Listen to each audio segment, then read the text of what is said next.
Hello there, Kespa. I am, of course, representing EWC, and I want to have, some input and help you decide which rosters you're going to be sending to our ENC. Well, great to talk to you. I'm obviously a representative of Kespa, Mr. Generic Korean name A. I'd be happy to speak with you, but the problem is you haven't gone through the proper protocols. This is not the way we at Kespa deal with things within our beloved Korean ecosystem. So I think actually we're at an impasse here. I'm not sure we can continue with the relationship you envisioned. Well, we are ENC. We have a lot of money, and we don't have to do it via Kespa. There's different ways we can approach this. Let me just ring up T1. Hi, Mr. Generic Korean name A from T1 here. Nice to speak to you again. Again, as I said when I was in my role at Kespa, actually, we can't actually progress down this path with you. Thank you for contacting both Kespa and T1, though, but the answer's going to have to remain the same, I'm afraid. Wait, hold on. You're the same dude that I talked to before. You're the same guy. I need somebody else at Kespa, somebody else at T1. Hi, this is Mr. Korean generic name number 2. I also work for Kespa. Unfortunately, I'm going to have to, again, just corroborate what my colleague here said, which is that at Kespa, we have a very defined set of protocols and ways of interacting with people. And at the moment, you haven't taken the appropriate steps to engender a relationship with Kespa, I'm afraid. So, how do we proceed? I can't throw money at the problem? Hi, I'm Mr. Generic Korean name B, and I work for the Ministry of Culture and Tourism here. And I'm afraid the way that you're approaching things with Kespa and this ENC project you're talking about, it's just not going to work, you have to understand. We have certain protocols that we pass through. In fact, is my laundry not ready? I'd like to collect my laundry now. You're not familiar with the laundry lingo? It's going to really need a lot of work, this guy. Right, okay, that's the end of that skit. Because as you see, guys, at Kespa, they wear many different hats. Oh, that's a bar. That's a fucking bar right there. And I just happen to have a lot of hats on hand, so there we go. Neatly took care of that. Obviously, the big drama is, again, not actually directly related to like anything in high-level League of Legends. What it is obviously people will know this project was foreshadowed over a year ago. The idea that they're going to do something called the Esports Nations Cup, and essentially it's something in the vein of an Olympics of League of Legends in this case. So you'll have national-based teams, Turkey, France, Korea, China, Brazil, etc., etc. And so understandably, hence the main criticism of the concept of an ENC is, doesn't everyone just say, like Thorin, well, being cynical, isn't the tournament going to be shit? Because really it's just Korea, China, and then who even gives a fuck who's third? Because the joke is like, is there even a third country that can compete? Probably not, right? Whatever roster you make for Denmark, France, whatever, it's going to have at least one player that's scoffed, especially compared to the super teams of China and Korea. Well, it's actually worse than that, guys, because at the moment, the actual first stumbling block isn't how do we get the other teams good. It's that on paper, the best team, Korea, we don't actually even know if they are going to enter a team, or more importantly, what level. Because here's where I want to start this, Yamato. When this story is being put forward, basically, I'll explain a little bit more there. I'm not an expert on Kespa, but I know a bit from my background in Korean StarCraft and other League of Legends things. Basically, as the gag set up there, I'm not actually sure who's on the current board of Kespa, but when I looked into Kespa in the past, the reason why it isn't as simple as like, it's just some governing body. Think about this. You've probably seen this many, many times. Famously, my home scene of the UK esports has had many, many times people have announced, hey, we're the UK Esports Federation, we're the British and England gaming, and they're all like random people, bro. They're just grifters that like set something up. Maybe one worked for a team years ago, one was in some industry sponsor. What happens is people just declare themselves these federations, because what they're trying to do actually is go to people like the government and get them to fund, like a youth program or some sort of like a UK-based thing that would bring tourism. It's all a scam, right? What people don't know is Kespa isn't that. Kespa's a really old organization that goes way back into like the 2000s. And it basically is like a Korean esports federation. And if you know how strict hierarchy in general is in Korean society, this is very strict. So as far as I know, when I looked into it in the past, it's one of those ones where the only analogy I can draw for you is, You know how if you ever look into, like, particularly because American politics is famous, I use American politics as an example. If you ever look into stuff like, how did all those banking and, housing crises start? One of the first things you notice if you ever look into government in America is they'll have a guy where his job is to be on, like, the regulatory board of finance or housing. And you'll find out, wait a minute, 3 years earlier, he used to just work for the company. He's now putting a regulation on. And you're like, okay, that's a bit dodgy. And then if you keep following politics long enough, in 10 years, you go, wait a minute, what? That guy who now works for the finance company, wasn't he the guy making the regulations before? And you realize it's some like mad cycle where they're all just like going between, blurring the lines of what job they have. And that there's obvious insane conflicts of interest, isn't it? Because what does that guy do when he knows his next job is going to be for that company, or vice versa?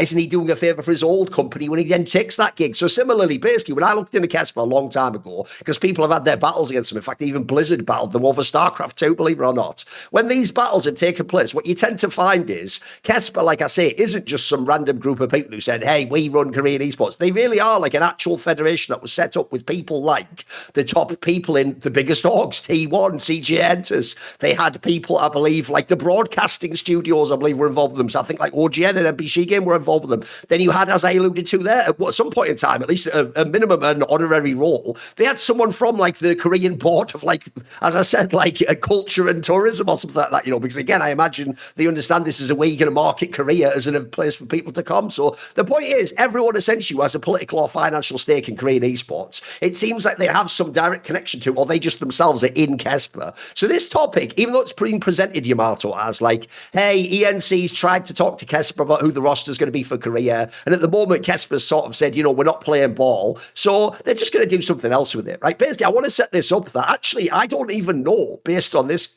Yamato, if Kespa doesn't come to an agreement, which I joked about there, like they want to be bribed. I don't know what it really is, bro. I just know how like FIFA works and shit like that in bigger sports. So it's not impossible. That's a fact. It could also be, I would say, something more like this. With knowing Koreans, I'd say it's more like they maybe want to be seen to have complete control of this process, or not just to be like a junior partner in it, because they are very much of the position of like, we are Korean esports. We built this thing, and we're the A side of the card, as it were, when you come to us, because on this tournament, by the way, you need Korea. So to me, essentially, the reason I'm bringing this up as a topic, and I will start pretty wide, is I actually think there's a very real world where, maybe you know the reference I'm going to talk about. Do you know a tournament that's been going on every year in League of Legends? I think it's still now. It's a tournament that was called IESF.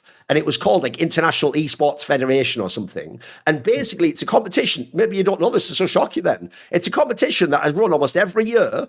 And it's an international competition for Counter-Strike, for League of Legends. The reason you don't know about it, Yamato, is, as far as I know, it doesn't interface with the top-level Korean esports. So what happens is, when they run the Korean team there, they're all amateurs you've never heard of, bro. In fact, if you ever go look at any of these tournaments, almost every player is a complete amateur. Or maybe if you're really lucky, some player from like Romania was a guy maybe you knew in League in like season 4 or something, ages ago, basically. So essentially, that's an example of someone running an international competition, but they couldn't get the right parties on side. And so you did field a team. It's just completely irrelevant. It was almost just some weird PR exercise for like political, to pretend you had an Olympics of gaming. So let's rewind all the way to the beginning. When you first heard this story, Yamal, what was your initial thoughts? What did you think about this? Also, since you're someone who's worked a little bit in Korea, but you're Western, what is your perception of Kespa? Do you know much about it? I think there's two main things here, right? It's like from the ENC side, the EWC side. Like full disclosure, I'm the chosen coach for the Swedish team, so just to put that out there right away. I think from their side, right, they want to invite and guarantee kind of, because there's like segments of the tournament where some teams have to qualify, some teams have to get invited into a deeper portion of the tournament, and then you get invited into a deeper portion of the tournament. And they kind of want to create their seeding system based on like a couple of names that represent certain countries that are very popular, right? And I think that they want to guarantee that by kind of inviting specific players to the tournament to have them represent certain countries. Like I could imagine that they insist on making sure that Caps is a part of the Danish team. They're trying to incite him, like incentivize him to play. Whether that it was money or other ways. It could be like Reckless for Sweden. It could be Faker for, of course, Korea. And obviously, this is like across the board because they want to make sure that the top end of the tournament, when it's happening live, is going to be as stacked as possible. That is their They just want to legitimize it as much as possible by making sure that there's many eyeballs as possible at the tournament, because obviously from their side, it would be disappointing if like all the elite players and all the key players from these countries are not represented, because maybe a player that is going to play in a country and he, for example, has weaker teammates, maybe he doesn't feel the need to go and to compete. Maybe he needs a different incentive structure, and that's what is in place, because they want to invite specific players. And the NC now, like the EWC, whatever you want to call him, they're trying to go over the head of Kespa, and I think there is no winning here for the EWC. I think there's no winning unless, you know, they're in a situation where they are in so good standings with the teams. For example, with T1, it's like their main sponsor is like the Red Sea tourism thing. I don't remember the main sponsor on the chest, right? It's like T1 profitable for the first time. Yeah, it's because the Saudi sponsorship is giving them the moolah, you know? Like maybe they've created strong enough relationships with the teams that they have some pull and sway, maybe. But in a world where Kespa doesn't want to play ball, I don't think that there's even I don't even think that they can create a roster with any of the LCK players.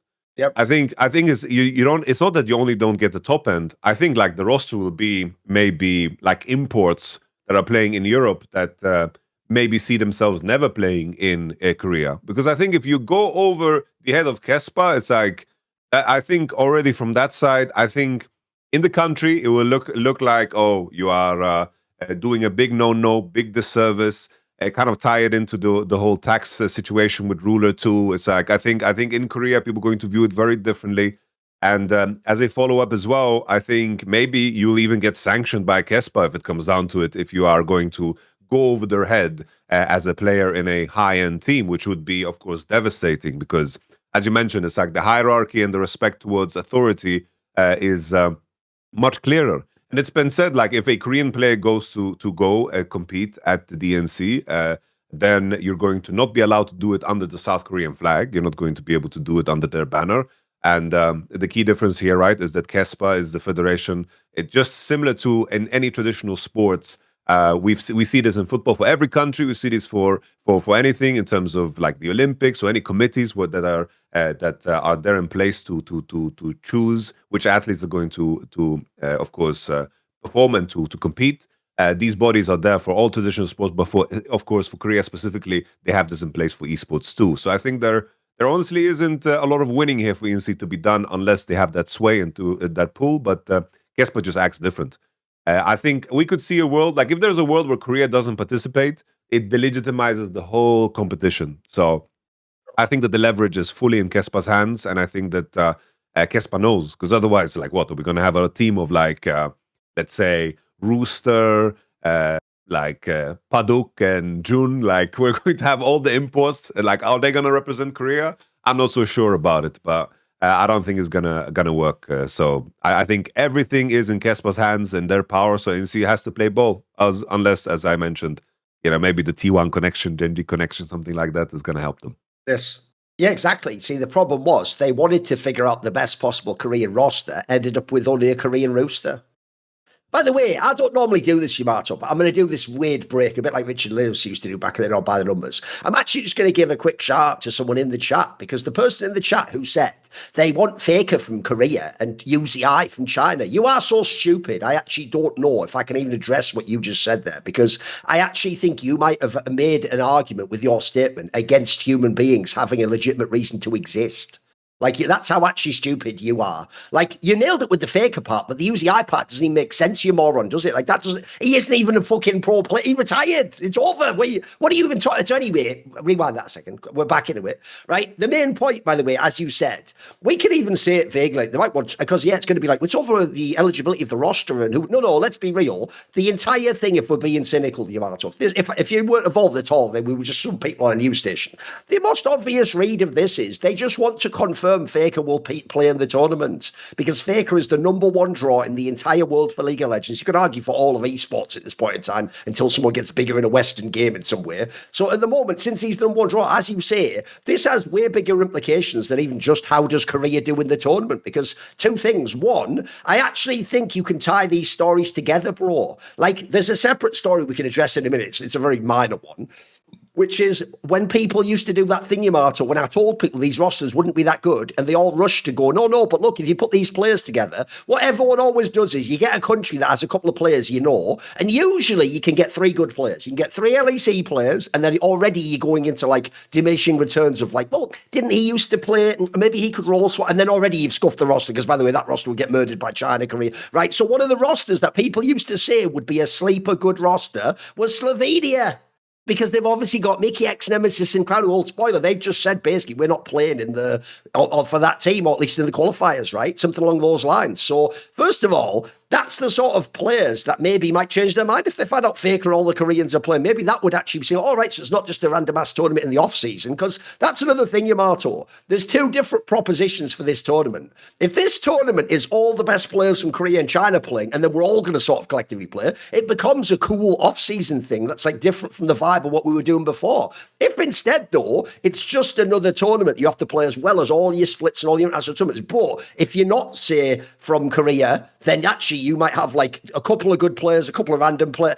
Some players might not give a fuck, but especially if they're not on a country they think can win. Then also separately, there's another issue people I don't think have really thought about with this one, which is I assume the real concern here is sponsorship, Yamato. I think they know that they're going to need big viewership on a project like this to make it worthwhile, which means you're going to want sponsorship to go with the big viewership. But if you don't know that you have Faker, then you're in a lot of trouble. That's the #1 name you need. I mean, I've always said this. It's actually so lucky. Forget T1. The most lucky person that Faker keeps qualifying to Worlds and then winning it is fucking Riot Games. Like, they've built so much of them circuit and the narratives at every Worlds around Faker.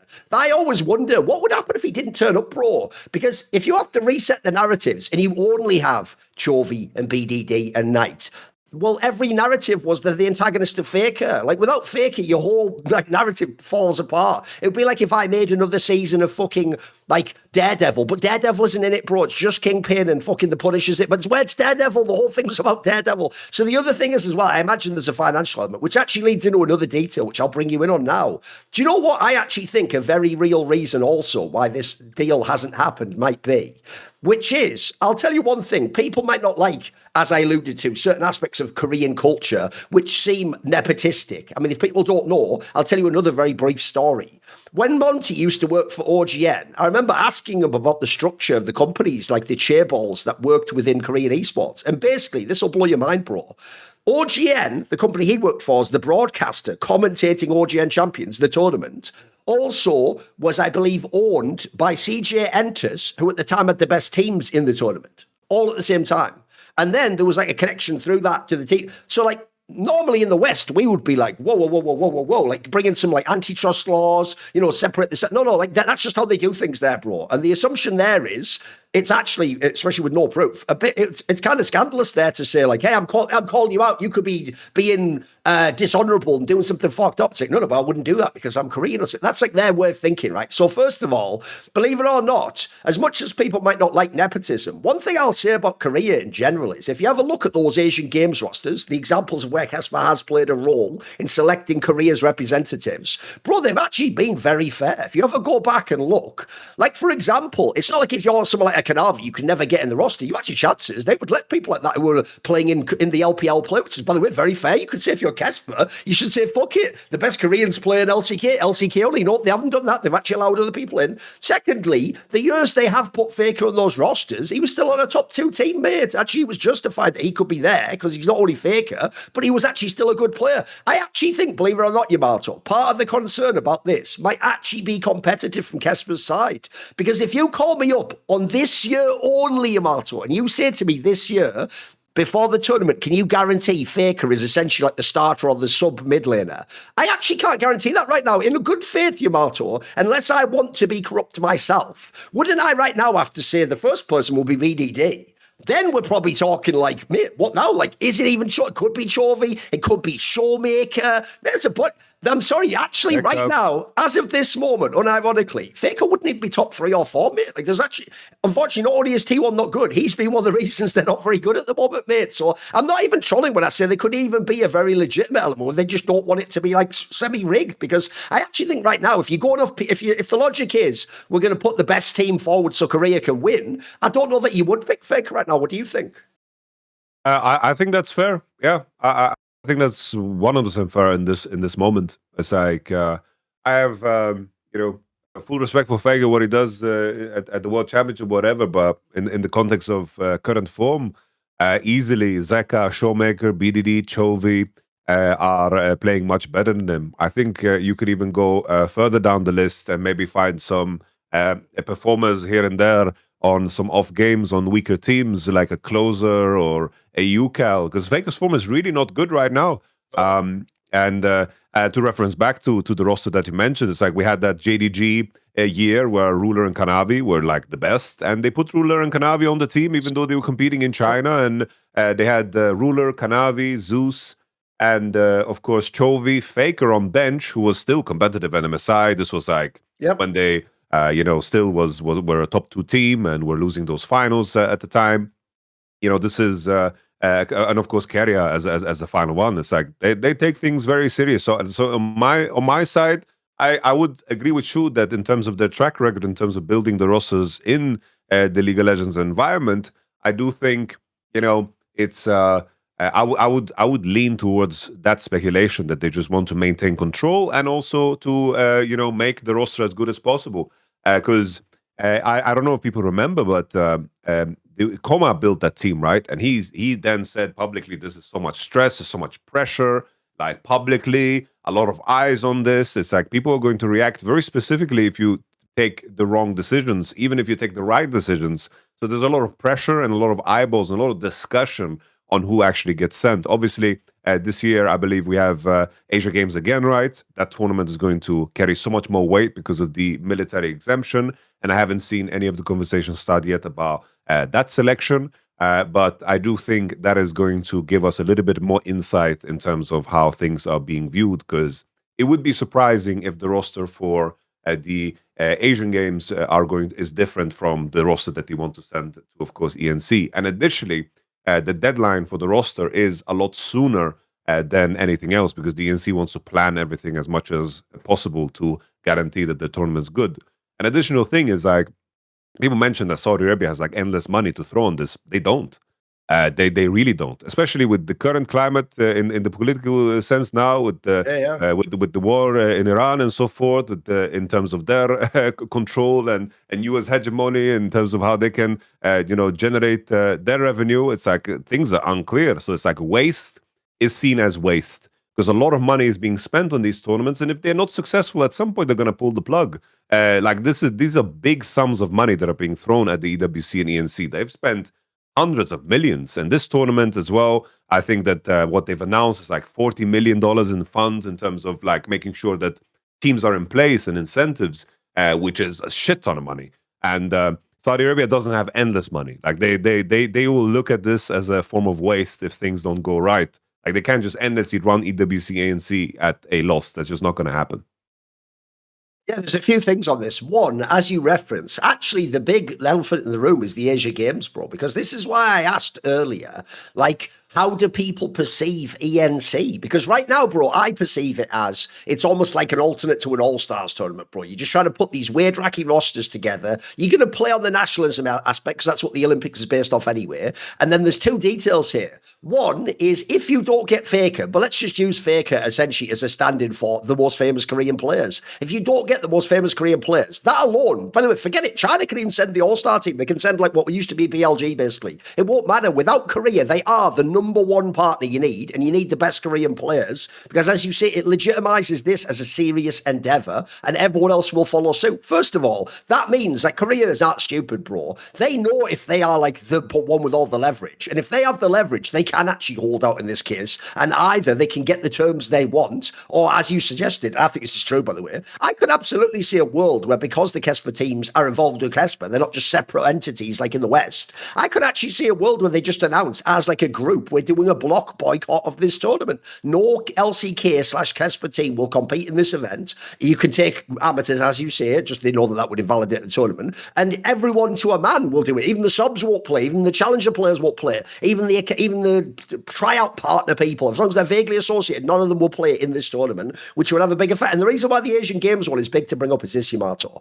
If this is just a wacky tournament, I can tell you, they did this in Counter-Strike 10 years ago, bro. If you go back to like 2014, 2015, 2016, we used to have a very similar tournament. It was called like the World Championship or something in Counter-Strike. It was run by one of those smaller producers, some people called EFrag, who I think were out of like Eastern Europe maybe. And basically, it had the same problem, but not quite as extreme, because since we don't have something like Kespa, you didn't get the best players. What you would get is you'd get sort of like an old legendary player, like Pronax might play for the Swedish team, but when Pronax was like barely a top player, and then maybe you'd have some up-and-coming player who one day might be good, but he hasn't made it yet. You'd have like some scuffed rosters. I can tell you, because it wasn't treated as the best players go, everyone sort of had that effect on it throughout the squads, and maybe the only country you'd ever get the best players from is like a small country that otherwise wouldn't be involved, like Spain or something. Maybe they sent their team. So this was not viewed as, like, this is why you as a CS fan, by the way, have probably never heard of this tournament. Like, I only worked one of them. It wasn't a very good event. So, because it never got sort of the critical mass achieved to become like a big thing that was a big deal that dominated the calendar. So similarly,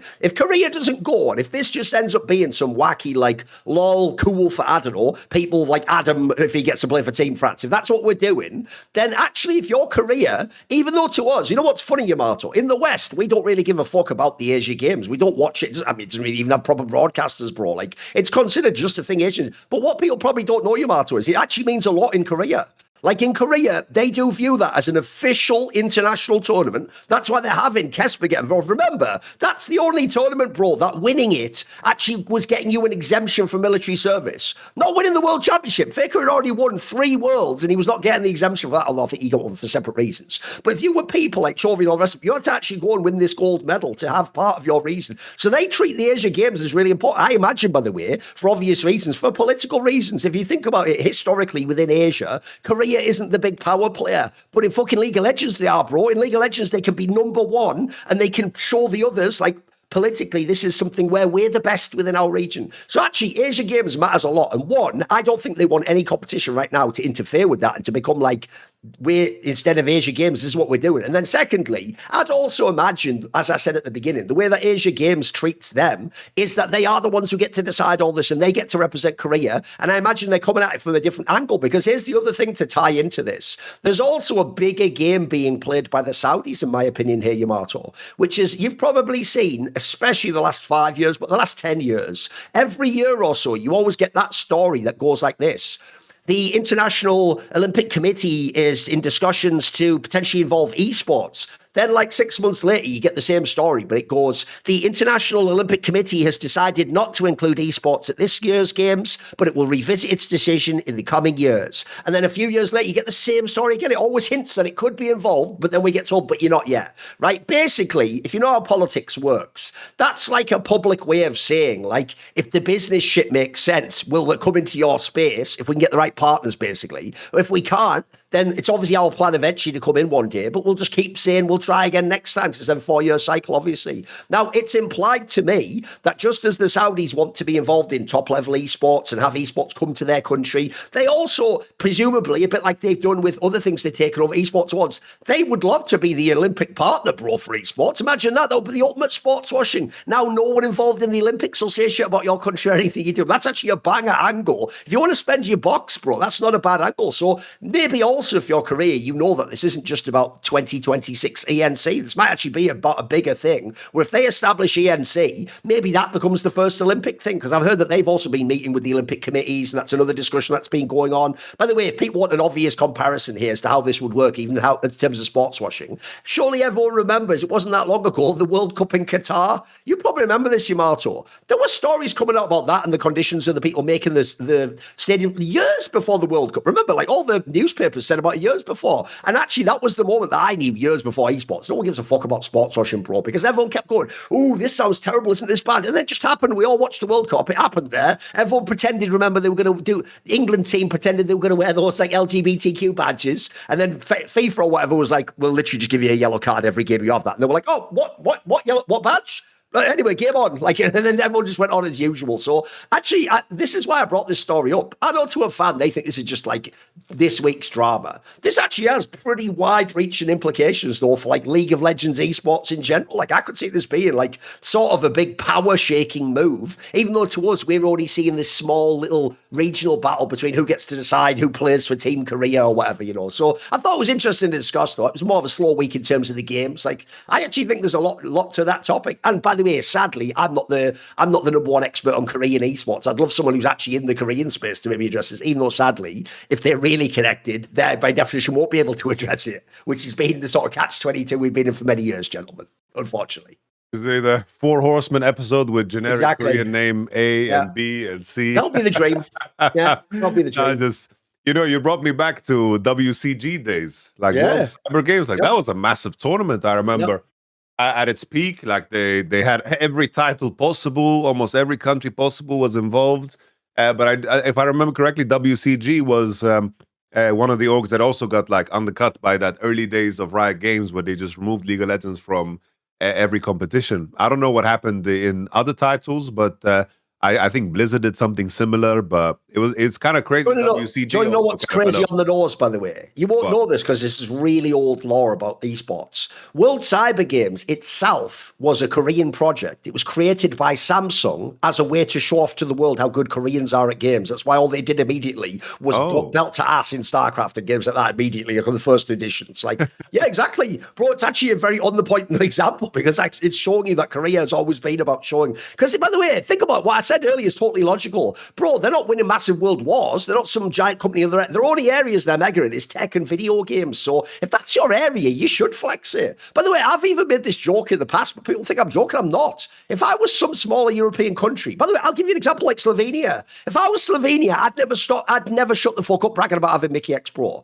Bro, Slovenia, I don't even know anything about. Mate, because I'm from England, bro, except for the people I know in esports, if you tell me what's the difference between Slovenia, Slovakia, and another one beginning, I don't know, mate. Like, they're slightly, maybe a bit over here on the map. I don't know that. But if you tell me Guardian, the CSGO player, was from Slovakia, and Mickey X is from Slovenia. Now I'm interested, bro. That should be like your national ads. It should be all about, hey, Slovenia, come to where Mickey X grew up. I would for real lean into that. It's one of the only things you're famous for. So I'll tell you, Koreans, the rest of us, if we talk about, there's these other dramas of who's going to be in Team France and who declared for Turkey or who's going to be in Team Germany. Those are minor dramas compared to this. This is the drama on the level of like the whole country's fucking involved, bro. Like there's like government officials who have a say in some of this shit. We aren't on that level in the West, bro. We're just playing video games, mate. Yes, sir. Yeah, that's serious for us, It's also like culturally in terms of it's like Korea. Like it wasn't long ago. They had the Korean War. This constant friction with like North Korea. It's like the whole idea of the military conscription. It's like the pride in the nation for a country that has this recent history, and this history is also like. Even deeper, right? So it's like that's also something to consider that in terms of representation on the world stage. It's like for us, like people in the West, they don't care too much, right? It's like it's whatever. But for countries in Asia, especially for South Korea, it's definitely the case, You referenced on a past episode that stupid Johnny Somali streamer guy who went to Korea and Japan, and he did a bunch of disrespectful shit. If people don't know, I'll give you the brief version of the story. When he went to Japan, where obviously it's a totally demilitarized country, they're not even allowed to have a military, bro, because of World War II, and they're essentially like a vassal state to the USA. It's just, by the way, they're just happy with it. They don't mind as long as they get to just be Japanese and chill out on their island and do all the cool shit they're doing. They're fine with it, right?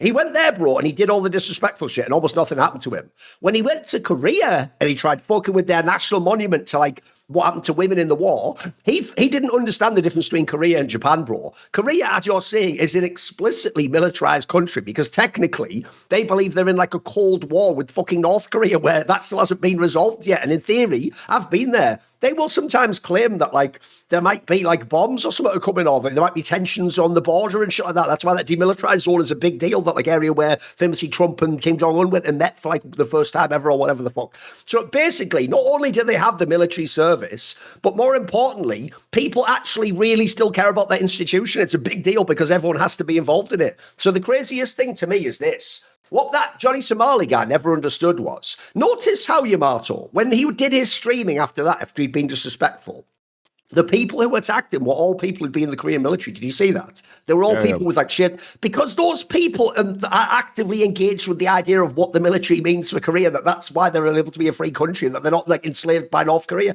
So that's why those people were actually in real life. If people don't know, there was like a bounty put on this guy, and real people who'd been in the military would just come in and punch him in his face in real life. Like that's how seriously they take that shit. So again, the reason I brought it up is because I do feel like in the West, we think Asia Games is like, you know, back in the day when World Cyber Games had their own European one called like Samsung European Championship, but it was like a more minor version. It wasn't as big a deal.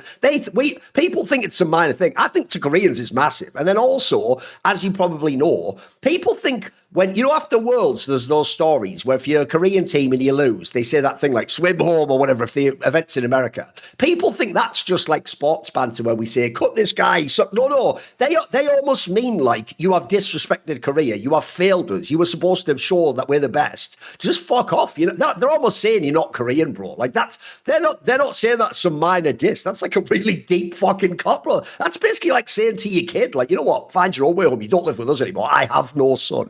That's some crazy shit like that. So no, I actually, even though we're not going to talk about this much more unless there's some details that come out about this, I thought it was worth addressing because actually I do think this is a sort of mini power struggle that could have bigger implications, but we'll see going forwards. Now, here's the thing, Yamato. What people might wonder is, one, when Thorin comes up with these fantastically creative Monty Python-esque skits, or when the Saudis think they can go to Korea and just tell Kespa what's going on, you probably wonder, what are they smoking? Well, you know what, Yamato? What are you smoking?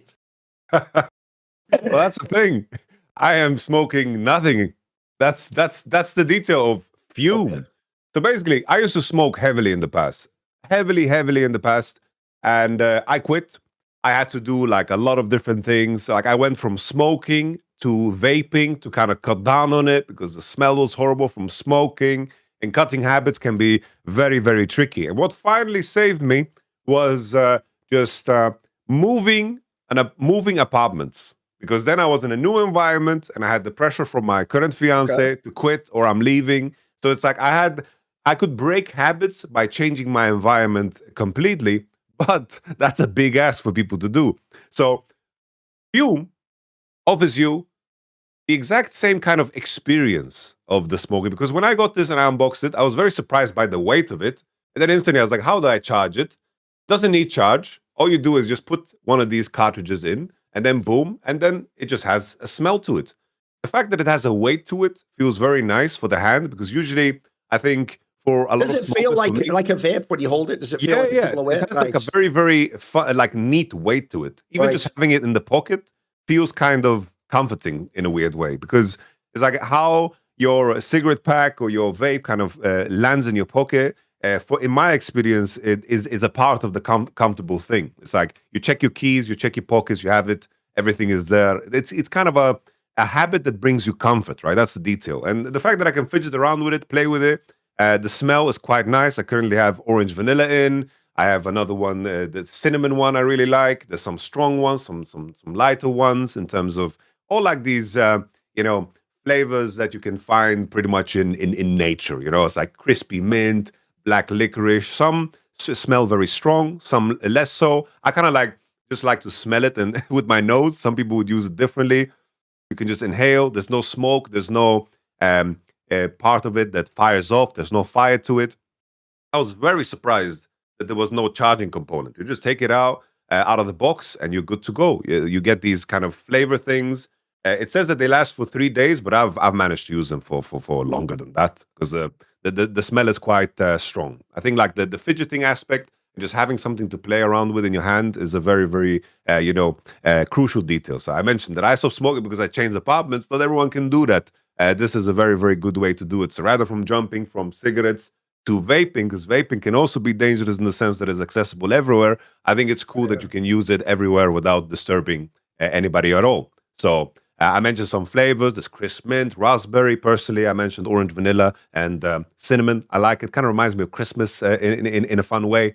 So just new resolutions, new changes. And I know it's not New Year, but you can change your life for the better already now. And I do believe, in my experience, I do think this is something that can help. So Fume has already helped over 700,000 people to take the steps towards better habits. And now, of course, it's your turn. You can simply use the code summoning to get a free gift with your journey pack. You just have to head to tryfume.com. That's tryfum.com and use code summoning on checkout to claim your free gift today. Very cool. I like the way to it. Go try it. Okay, right. Since we were talking anyway about Kespa and the Korea team, let's do a bit about LCK. So there was actually another drama.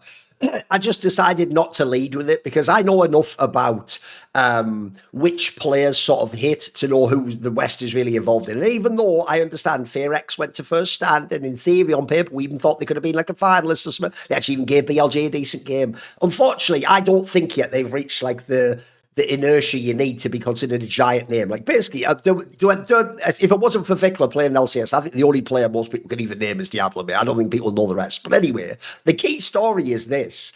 That player, the one person, like if you were to tell me which player could you remove tomorrow from FearX to completely destroy all their chances to win, the most obvious one would be Diable, and they've done it themselves because in a move that's immediately making me think of the infamous 2 years ago when Striker of BDS benched Adam shortly before the playoffs of LEC Winter, which basically is one of the reasons why when you like follow the rest of the Rupert Goldberg machine, actually that MCOY team miraculously made the final with Frescovi, even though that's probably been memory hold by people now, which is also then later on one of the reasons why they were able to get to the season finals with like the 34% win rate or whatever it is, famously that stat that Dom had where they got there, and then obviously they went to Worlds or whatever it was. So basically, to rewind, FearX has announced that Diable is benched. In fact, he's going to have to go and play in the Challenger League of LCK.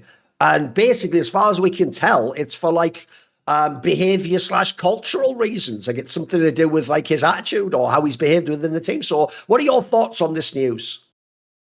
So the BFX went out and made the whole statement, and apparently Diable just didn't want to do his commitments to do fan meets pretty much. He just didn't want to show up to fan meets, and I kind of understand that BFX felt the need to speak about this publicly because obviously Diable is now he's the iconic player of the franchise. Like he's the guy who's currently on a contract year, who obviously wants to just straight up perform and do good. Like he's been the name that everyone mentions. He's the name that comes up when people want to replace an ADC on a team that is on the higher end. People always mention Diable. Even so far, people mention that Ruler, if he gets benched or he gets punished for the whole tax thing, that Diable should be joining Genji next. And in this world now, BFX went out with this public statement saying that Diable is getting, this is disciplinary actions because he didn't want to show up to fan meets. And I think that's completely reasonable and understandable because if you let a player get away with that, you kind of set a structure within your org that as long as you are a good, like a hyper performer, you can break all the rules within the team. You have to draw the line somewhere because it's not only about how it represents just Diable, it also how it impacts everybody else at the organization. And on the other side, you also have a responsibility in terms of shaping young minds because Diable is very, very young. It's like him getting this punishment now maybe is the best thing that can happen to him in terms of understanding, professionalism. If we think about our GOAT Faker, it's like, did he ever skip a fan meet? Did he ever not do an interview? Did he ever skip a media arrangement? Never. He came there, he smiled, regardless of what the impact was, and it's part of the job. So I think it's very, very understandable. Obviously, now BFX is in a position where They need to win every damn game. So I don't know how long it's going to last because they are currently in the race and the conversation to try to get, into that top 5 because the league will be split in half. And they have some teams now that are running away from them, right? It's like KT doing well as a surprise. HLE has bounced back. Genji, T1, and then of course Nongshim is also collecting a lot of wins over the back of Scouts Alzir. So it's like these wins, and they're like it's a moment where it's going to have an impact on them as a team. An additional detail to all of this that they added was that Vikla is going to be starting now instead of Daystar, because apparently the push for Daystar happened through Diable, which I thought was a strange thing to reveal. I thought that's where they went kind of overboard in terms of revealing details. Kind of strange to because they're almost saying if you think the Daystar guy wasn't good, blame this guy. Exactly. Yeah. It's just like, oh, you didn't like Daystar? That's because of Diable. Here you go. I thought that one was odd because the first part of the statement kind of makes sense because people are going to ask questions and blame BFX. But I wouldn't be surprised if he's going to be back in action very soon. I wouldn't be surprised if it's just one series because they need to win. They need to win. But in terms of the angle, I kind of see it. At least they've made the claim publicly. Compare it. You mentioned before the show, so I'm just gonna bring it up. It's like the Adam angle. When he got benched, it's like that we didn't have any information about what went down or what the reason was or anything, and then he just played business as usual. When potentially that was the reason why you didn't make the World Championship, because you lost points and you let a young Mad Lions make it through all the way to the finals in the winter split, when there was a clear opportunity to have an impact in that bracket and to maybe make finals to have more points. Because if Mad Lions didn't make finals in that winter, maybe they wouldn't have made the regional finals at the end of the year, because that's where they beat G2, right? So it had massive impact. And at the same time, what we heard was that they chose to go with Adam over Crownie, who was the MVP of the previous year because of his Worlds performance. So obviously, in that moment, Adam is your key player. That's your star player. That's your Diable in terms of how you've structured things. And you've created now this circumstance where you gave us no info, so just reflected poorly. So I like the BFX went ahead of things and said, yo, we are doing this. And I kind of like the reasons. I understand them. By the way, I'm with you on the Daystar thing. That is mad fucking sketchy, because that just sounds like what you're actually saying is, you know what, obviously Diable is the star player and everyone who's a fan of this team is going to be pissed off. So you know what, fuck it. There's got to be some Vikla fans out there. Vikla fans, we're rallying you to the call. Come and join our side against Diable. Like, only you can help us stop Diable killing the roster and denying Vikla his rightful. It's almost like you've done that. Like you've turned part of the fan base against Diable in this case because you made it sound like he's the diva. But also, I think there's a bigger discussion to have here. So one is, this is where you have to understand what I always tell people this. You have to think of cultures as operating systems, because different operating systems completely change the way that you handle and process even the same data, images, all these things. Like, some of them can't even interface, some of them have overlap, some have different rules to them. And the reason I always bring this up is, unfortunately, people don't do this because of media and the fact that the world is globalized and everyone can go everywhere and you meet people from all different countries. Actually, most people think when I say operating systems, they think it just means stuff like Japanese people like anime and people in Germany like, I don't know, Lederhosen. They think that's culture. They don't realize culture is like genuinely the way you see everything. It's like, what is family? What are men and women? Like, what is the difference between an adult and a child? Like, what is your duty in your job? Do you have a social duty? Can you be selfish? All these questions, and essentially philosophical questions, are actually tied up within how do people perceive themselves from the lens of their culture. So one of the things I'm going to bring up here is this. We can't look at this as if we're talking about like an American NBA star who's the star player of a bad team. Because if you're an American NBA star, remember, America is an inherently massively individualistic country. One of the big things they all brag about in America is the idea that, like, I should be allowed to own a gun, I should be allowed to do this, I should be allowed to have this, because it's all about the individual. The individual has the rights. The individual, remember, their whole vision of America is it's based on the fact that we're not England. We don't have a king. We don't have this like hierarchical structure. Like, they kind of do in their own way because so many hundreds of years past. But you get the premise. Philosophically, Chovy, they view themselves as it's about the individual doing what's best for him and he gets the choice. Well, that's why, as a result, in America, in their sports have become where star players just run everything, bro. Like, there are players there, by the way,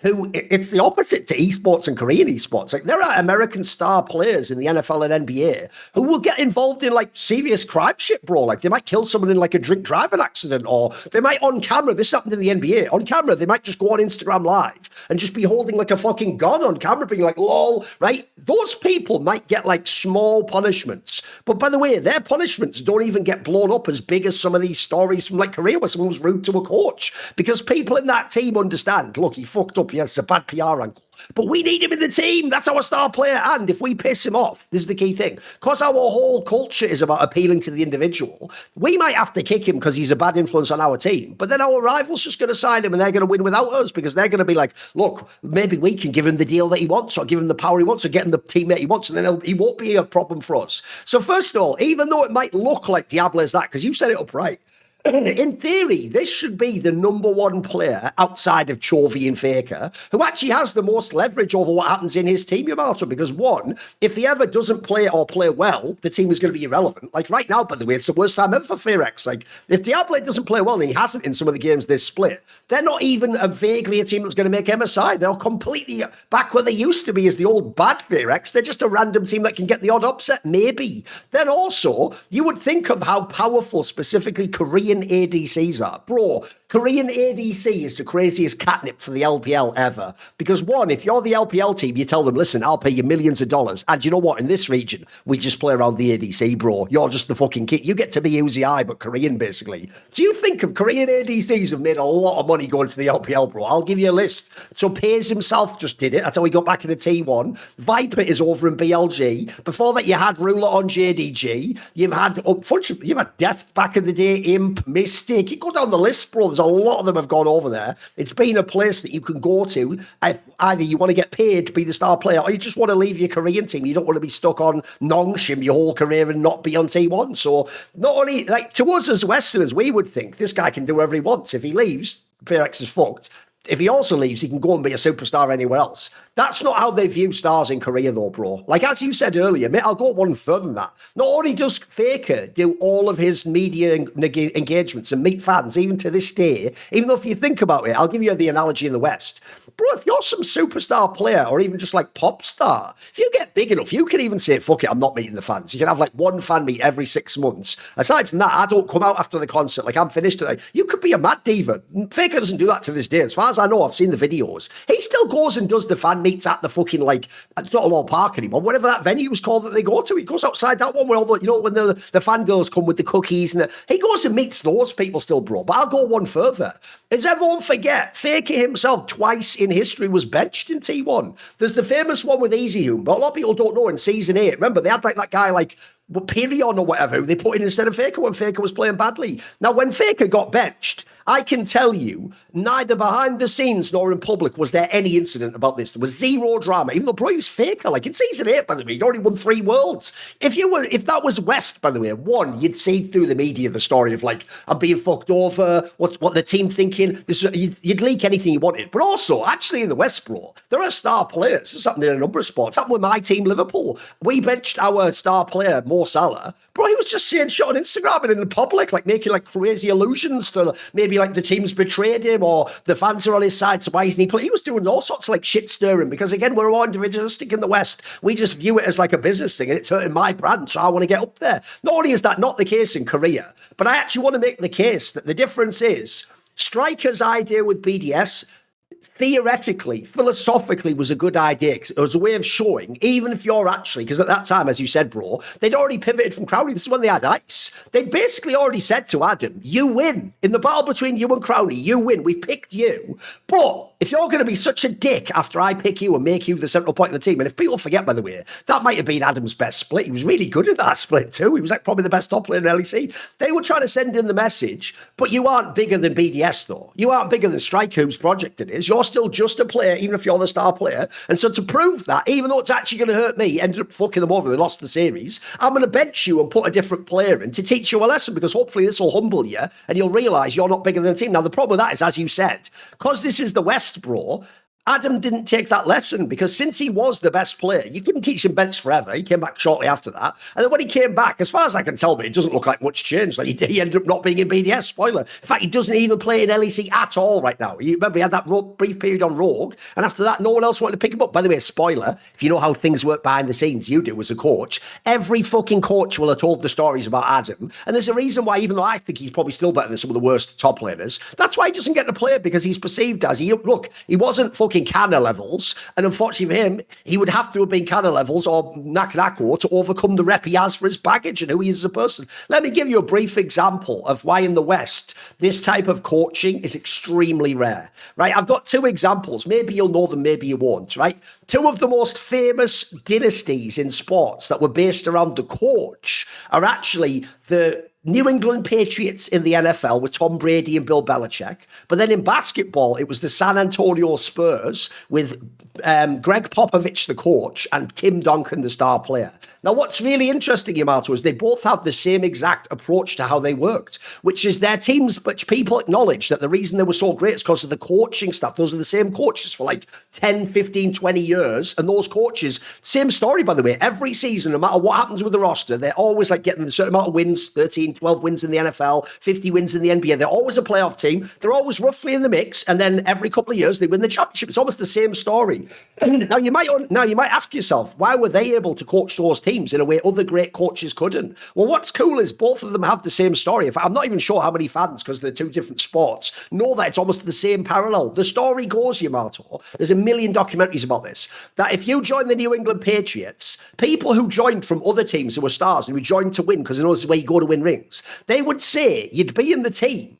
And on day one, in like training camp before the season, Bill Belichick, the coach, would just be chewing Tom Brady's ass up, the star quarterback who's been there for all the rings. He'd be telling him, you fucked up that throw. Why did you even do that? I told you not to do that. And every player said, it made you realize day one, wait a minute.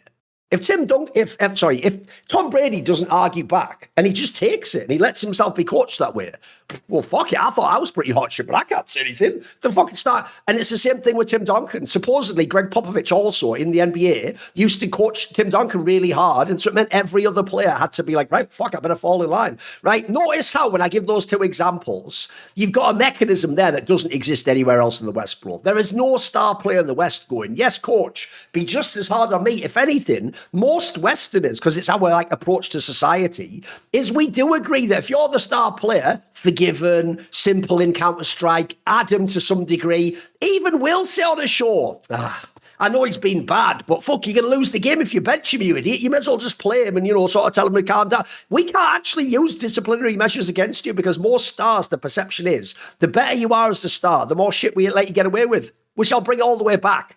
That does not exist in Korea, bro.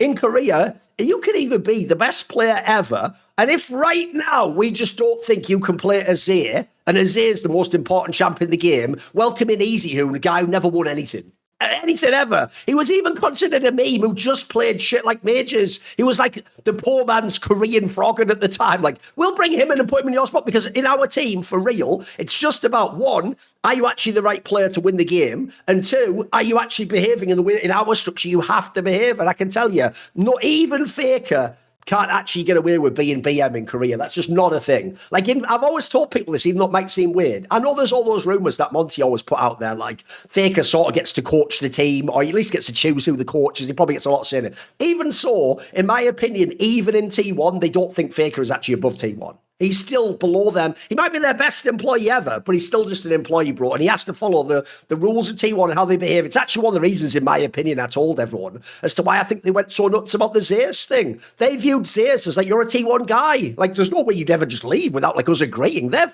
perception was like, we're sort of your bosses still, even though your contract has ended, like you was. So, yeah, I just think this is like a bigger deal than people realize. It might not be a big deal here because, like I say, by the way, Diable wasn't having a great split. FearX looks really bad, by the way. Like, they look like they're going to be completely irrelevant, Yamato.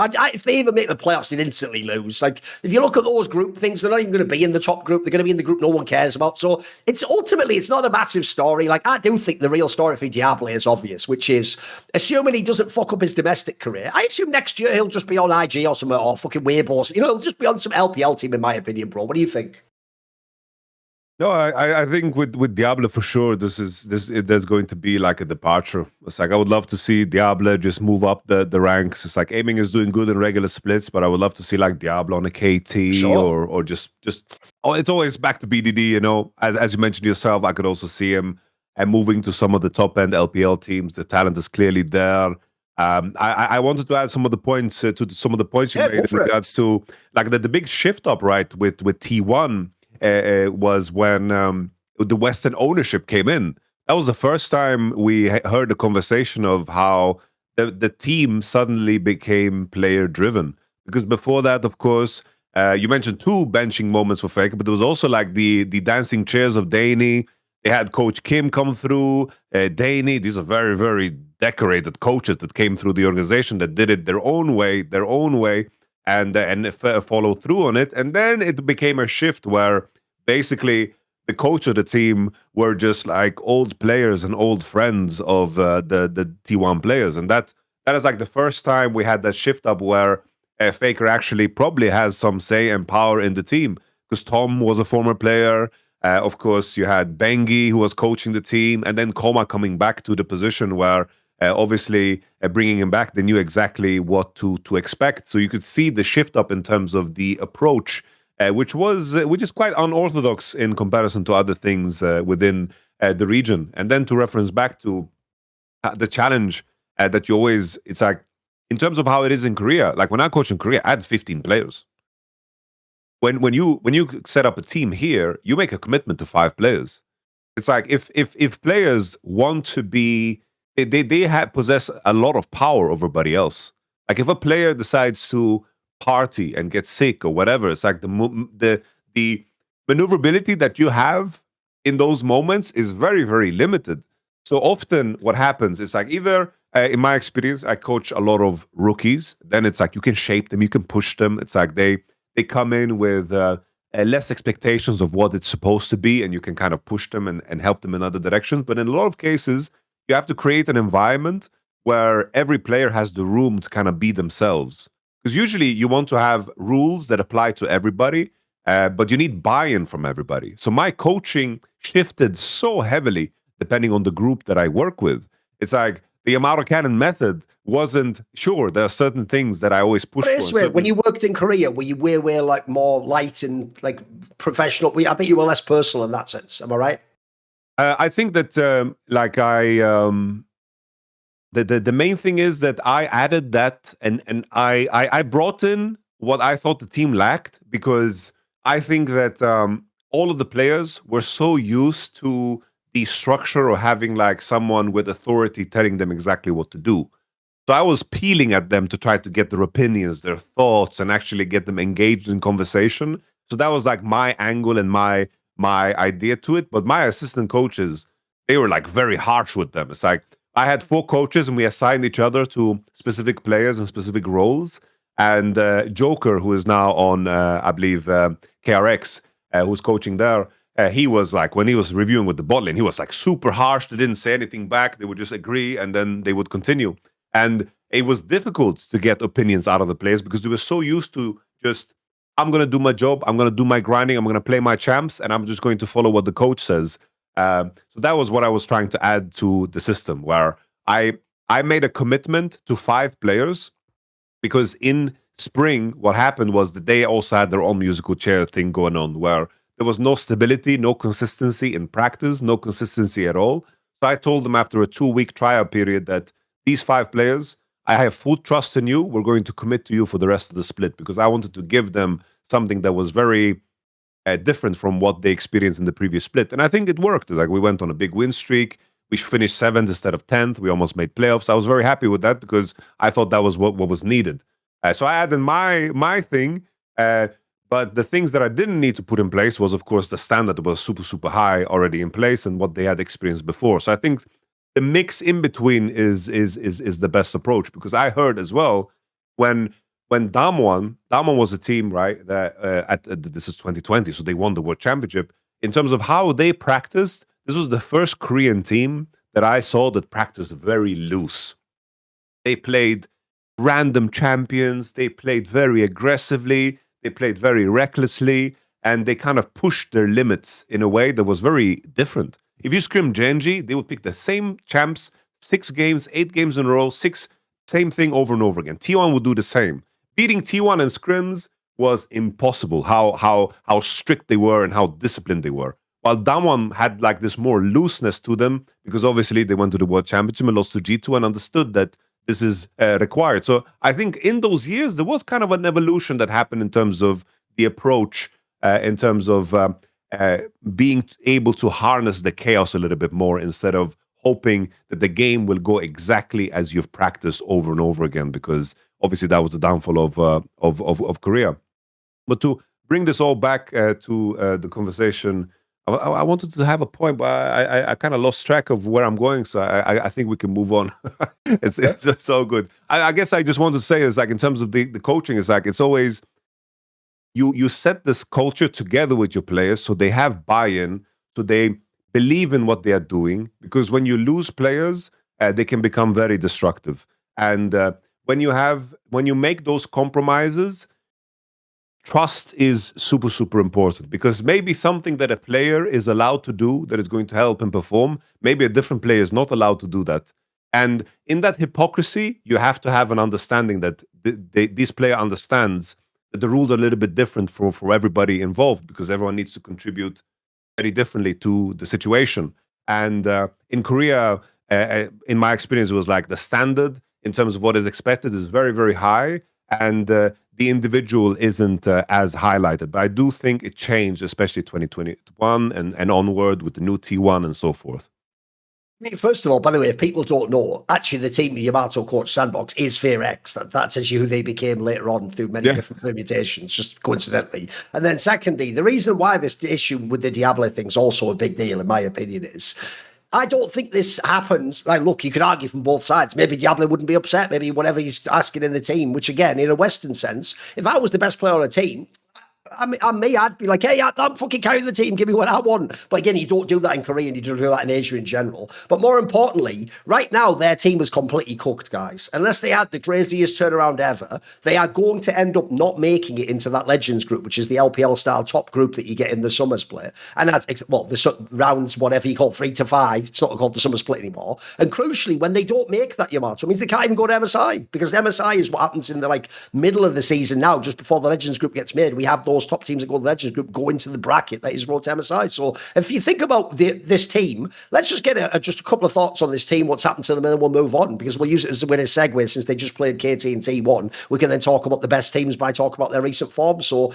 the reason it's also significant they're bad is, imagine being the people in FearX Yamato. One day before you go to first stand, you've just made it to the finals of LCK Cup. You've beaten one of the biggest teams in the history of League of Legends. You're at this international tournament where traditionally, if you're a top 2 Korean team, this might be even a chance to win it or go to the finals its first stand. Then it all goes badly. You don't end up making the deep run you hope you will. You lose to the Western team. You come back, you shit the bed, and now you're going to possibly, for the rest of the split, not even be in the top group, and you can't even get to look at go. Essentially now it's worlds or bust for you, and you're going to have to come out of the group and do that crazy full bracket run. What's going on with FearX? Are they cooked as a team? What went wrong for them? I think the mid lane issues has been a big problem. I think that Clear has never really recovered his form that we saw at first stand. I do feel like what we've seen so far was a continuation of that. I think him being in good form was a very important detail. I do think as well that in terms of the meta shift, Kellen is not as sharp in lane, and that bleeds into what Raptor can do, because he doesn't have the same support from mid lane and also from support, which means that he overreaches a lot of times. And all of these things are the ones that are the details that are going to set up your game for an ADC to succeed, whether it's gold generated or actually team fight angles. So all of the pieces that are supposed to be there to make Diable shine are no longer there. And BFX's position now is even more horrible, because even though the top end might look worse in comparison to what we have, because the 2 worst teams theoretically from Winter are now at the top end with KT and Hanwha Life. The mid-table is very strong. The mid-table is very tough to crack, because we have a Nongshim that understands their identity. We have a D+ that suddenly has solo laners that are performing super good. And actual team cohesion with their support, because like finally, like their support is actually playing the game together with jungle. So I like D Plus is also getting their shit together, getting wins left and right, beating Gen G, and then the other ones don't need mentioning. But it's like if you're going to underperform, even the worst version of T1 and Gen G, you're not going to be able to beat. So that's already 6 teams that are above you. So you're not gonna have a hard time cracking top 5. You're gonna have a hard time cracking top 6, and you're going to now basically be in a full-on struggle session, because the next matches that you have is D plus and DNS.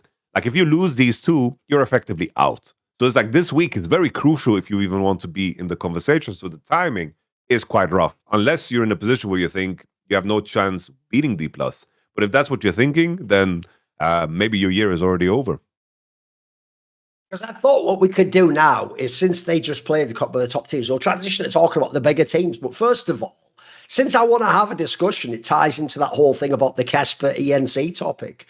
There's a poly market that says, we addressed this previously, but I think it's a good time to update it. It says, will Faker win a finals MVP award at an international event in 2026? Now, obviously, first stand's already been and gone. So we've only got MSI and Worlds and EWC apparently are all the ones that it says there at the moment. So assuming that those, well, first of all, the reason why this is an interesting market already is, as of right this moment, I imagine most people don't have Faker making it to MSI. So it's only going to be Worlds left at that point in time. And actually, since, as you said, to think about when you did the rundown of the teams there, bro, the real sleeper, if someone isn't watching LCK, is Nongshim. Because Nongshim was dreadful in winter, and a lot of those names like Scout had such a bad year the year before. Nongshim, bro, actually has had so many 3-game series against the top teams now. Like they're not even losing by much now, mate. They're also in the mix. So I feel like if you're both T1, you're in a bit of danger. But also, if you're Faker, mate, you might even only just get Worlds with this one. Like it says 44% chance. That means in theory the traders are saying no, it won't happen, but not by much. I don't know, mate. I feel like I would certainly go with no on this one personally. Yeah, I think it's a tough ask. With the current form, MSI looks distant. I don't know what's going to happen to EWC. Maybe they find a way to squeeze him in. If they go to EWC, that would be the opportunity, because cynically they would just give him like, hey, let's have a ceremony for Fake. Again, if it's going to be a qualifier though, like we've had in the West, mate, those qualifiers in every region so far pretty randy. They're online BO3s, mate. There's a lot of good teams losing in those.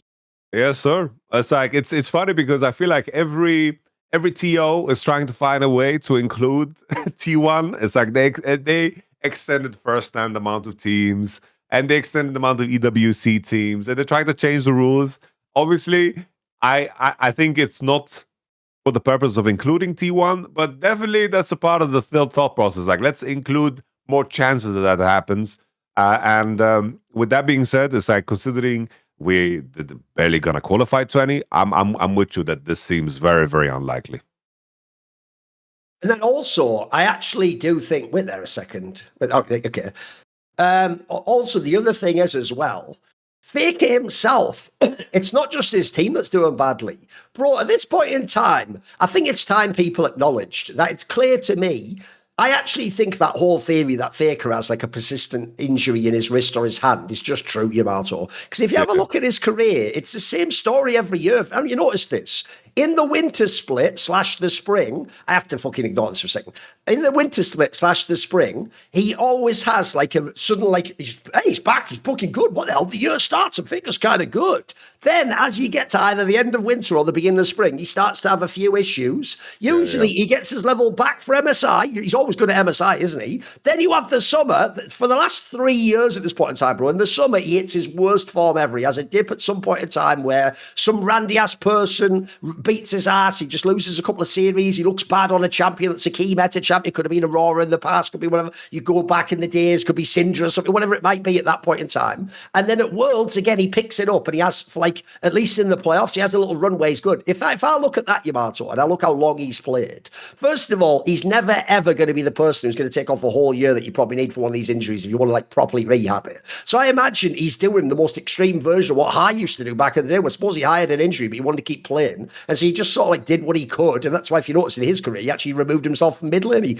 gradually became other shot calling roles, so he had to do less hands. So I actually get the feeling at this point in time, the T1 fans that think Faker just like chills, and he isn't. I can tell he tries hard in all these games, but one of the things I actually admire about Faker is that he's not on some like messy shit where he fucking just walks off the game and he's like, right now I'll run and score a goal. He does the Ronaldo, like he probably trains every fucking day. He's trying to like win every game and get every stat record. He's trying to kill the opponent in his lane every time. Like, he goes really hard, Faker. So when I see him have these troubles, because I've got to say right now, the other reason I thought this was really apt to bring up now is, mate, even when they win games, so we just mentioned all the problems with FearX. If you watch that FearX series, there is a game from Faker where it's like, bro, I would make the joke if it was anyone I respected less than Faker. It looked like win trading. Like, he was playing fucking terribly in one of those games, mate. Like, he was playing like absolute shit against a team that's in real massive trouble. And it was people like the newly re-signed Keria that saved their arse. In fact, actually, Keria's been fucking hard carrying T1 the last few weeks, mate. Like, I feel like this is Faker's entering again yearly conversation. Like, is this the dip in his form? Like,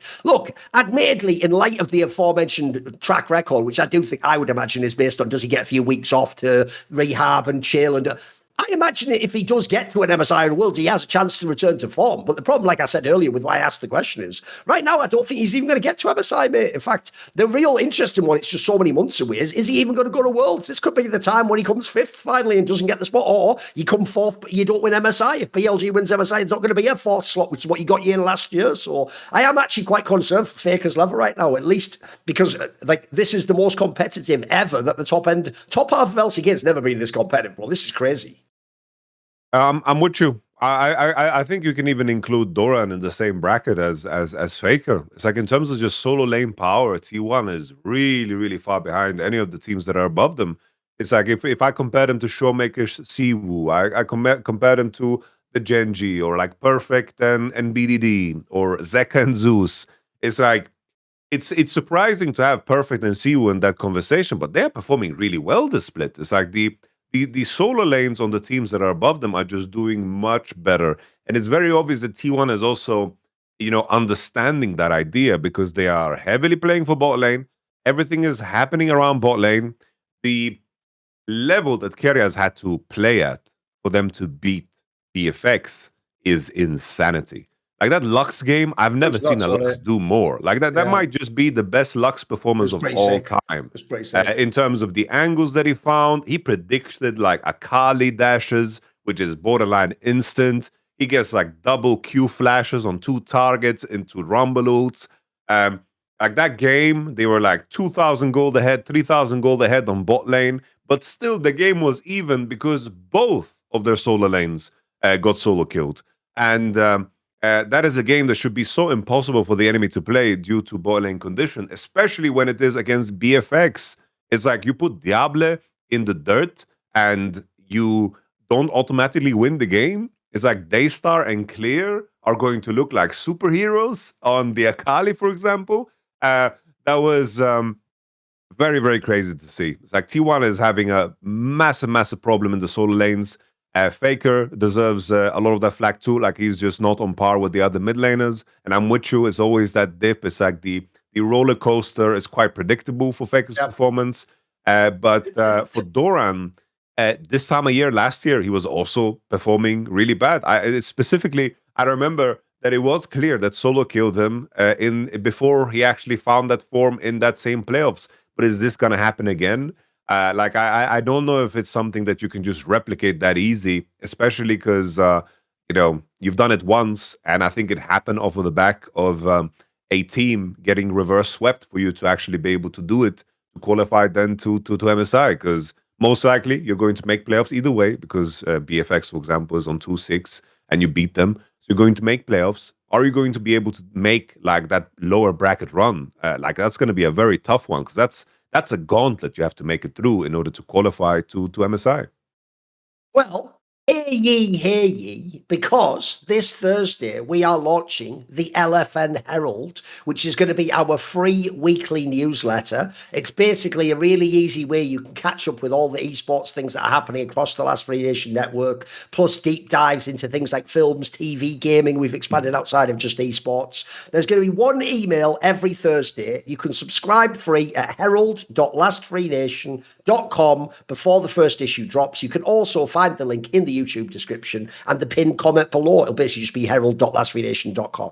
Okay, now what we will do is we're going to do a segment related to T1, and it's going to be sponsored by Raycon. So this is going to be our Raycon Listen Up segment. Now, obviously, Raycon is an excellent way at a really nice price point to get good quality earbuds, but also without paying an arm and a leg for it. They obviously, on the everyday classic earbuds, they have things like the active noise cancellation. They have the multi-point connectivity, connect to multiple devices, just switch between them really easily. They have a nice ergonomic design that means they stay in when you're doing your sit-ups, or you're cooking, or you're running, or you're crossing the road, or you're talking to someone. They don't fall out your ear easily. They have loads of different colors. They have a 30-day happiness guarantee. You get 32 hours of battery life as long as you have the case with them as well. If you need to just quickly run out the door, but you've got 10 minutes, that'll give you 90 minutes of playtime. So many different features that you know you love or you've heard about. Try them out.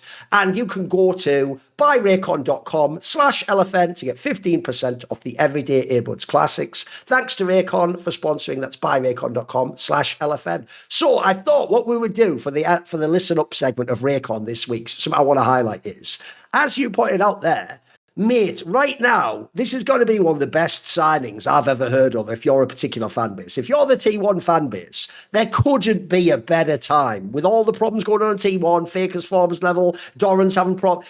If you were to then tell me, but it's okay, we just re-signed Keria. That's about the best news I could ever hope to hear right now if I'm a T1 fan, bro. Not only is he in like insane form, like I'll remind people, it was only a week or two ago he played that series they lost, where in a loss he had one of the best pipe games I have ever seen someone play. It was fucking insane the shit this guy was trying to pull off. Like, he is so cracked, it's insane. So the reason I want to bring this up as the Listen Up segment, Yamato, is I thought we could talk a little bit about, one, the significance of him re-signing here, because I believe it said he re-signed for 3 years, which there's a few angles to this. One, I think this is massive because, as I always tell people, I actually think, look, Faker in all of history is the greatest generational player because he's probably the most exceptional league player ever. But if I look at their team, I always used to think in this era of when they had this core that it was like Zeus and Keria were the two. I thought those could end up being like the greatest players at their positions too. Like we might look back one day and go, it wasn't just Faker and 4 people like when he first made this roster. We might look back and go, that's kind of cool that Faker, when his star was diminishing, got to win with like the next generation of stars. And look, Zeus got away, bro. Unfortunately, that one didn't work out for them. I thought he'd be there the whole time too. I thought it was a slam dunk for everyone.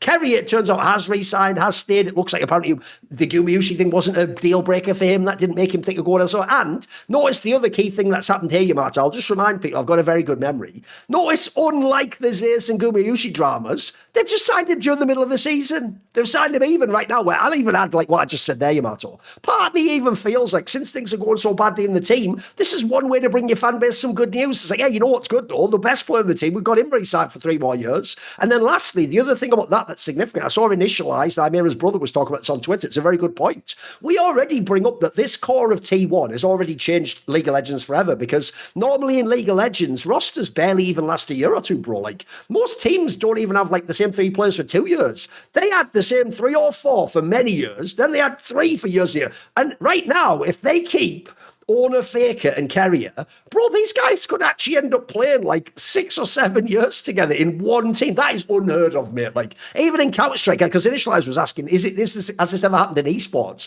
And I had to tell him, well, look, there's a few instances in Counter-Strike, but those are really extreme outliers. Like, for example, famously, the Polish teams, Neo and Taz's teams, they had a team at 1.6 that had the same 4 or 5 players for like 4 or 5 years. And then in CSGO's Virtus Pro, they also had the same 5-man roster for about 5, 6 years.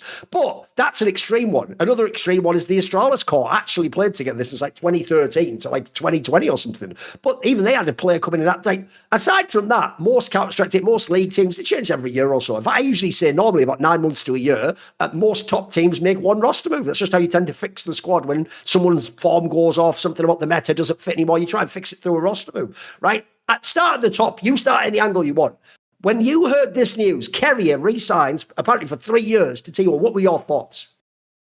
Honestly, straight up, I think win-win-win situation for everybody involved. Because I'm sure Keria got a massive premium in terms of how much he's getting paid to sign now. Yes. I do think that Keria is one of those players that unironically might have the most amount of leverage out of anybody due to the nature of his, like the market on his role. If you look at the support position, especially with like Dura underperforming, Delight, and so forth. It's like the next support in line. It's like if Keria leaves T1, who do you replace him with? There's nobody there. For everybody else, you can think of maybe 3-4 players that would slot in and be very competitive, even better. For mid lane, there's a lot of names that we can mention. Obviously, no one can replace in terms of what Faker brings as value. Top lane, easy peasy, right? We can think of Keen, we can think of Zeus. I could even see a world where Kana comes back and he plays for T1 and does a great job. For jungle, the list is also very long. For support, it's impossible to even mention. And I believe in a world where T1 might have paid a premium for Keria, I think they're going to make that back in off seasons because they have Keria. I think players are going to want to play with Keria. Whichever AD is going to be will want to play with Keria. And I think off of that alone, you'll be able to get other players cheaper. So I think in the long run, you'll make money off of this too. I also think that Keria is one of those players that is very, very beloved. I think that in terms of his public perception, the amount of fans he has such gravitas in his play that I think in terms of that angle too, T1 has this is just the slam dunk to do it in front of the live audience, to do the signing there. I thought that was a baller move as well. Good that they won. If they didn't, it would have been awkward. It was 2 long games, and it was off of the back him, completely 1v9ing. I do think this was a fantastic move, and I think that everybody involved in this deal wins. And I think that everyone around them also loses. Because in a world, it's like, even if you want to extend that further, in a world where Keria leaves to a different team, you have to compete against that different team. And they have Keria. Like that is already, a proposition that is very, very tough to overcome. And in a world where we've always mentioned, like in the past we mentioned, it's like the key pieces here are having the Keria owner core. But in that duo, if someone is replaceable, it will be owner. It's easier to say now because owner's underperforming, I would say, this year. And in previous years, obviously, he was a massive rock, especially last year. Keria and owner were the backbone of this team. I do think re-signing Keria is just what a win. Way better than last year. The drama we had last year. Oh, absolutely, yeah. Good job.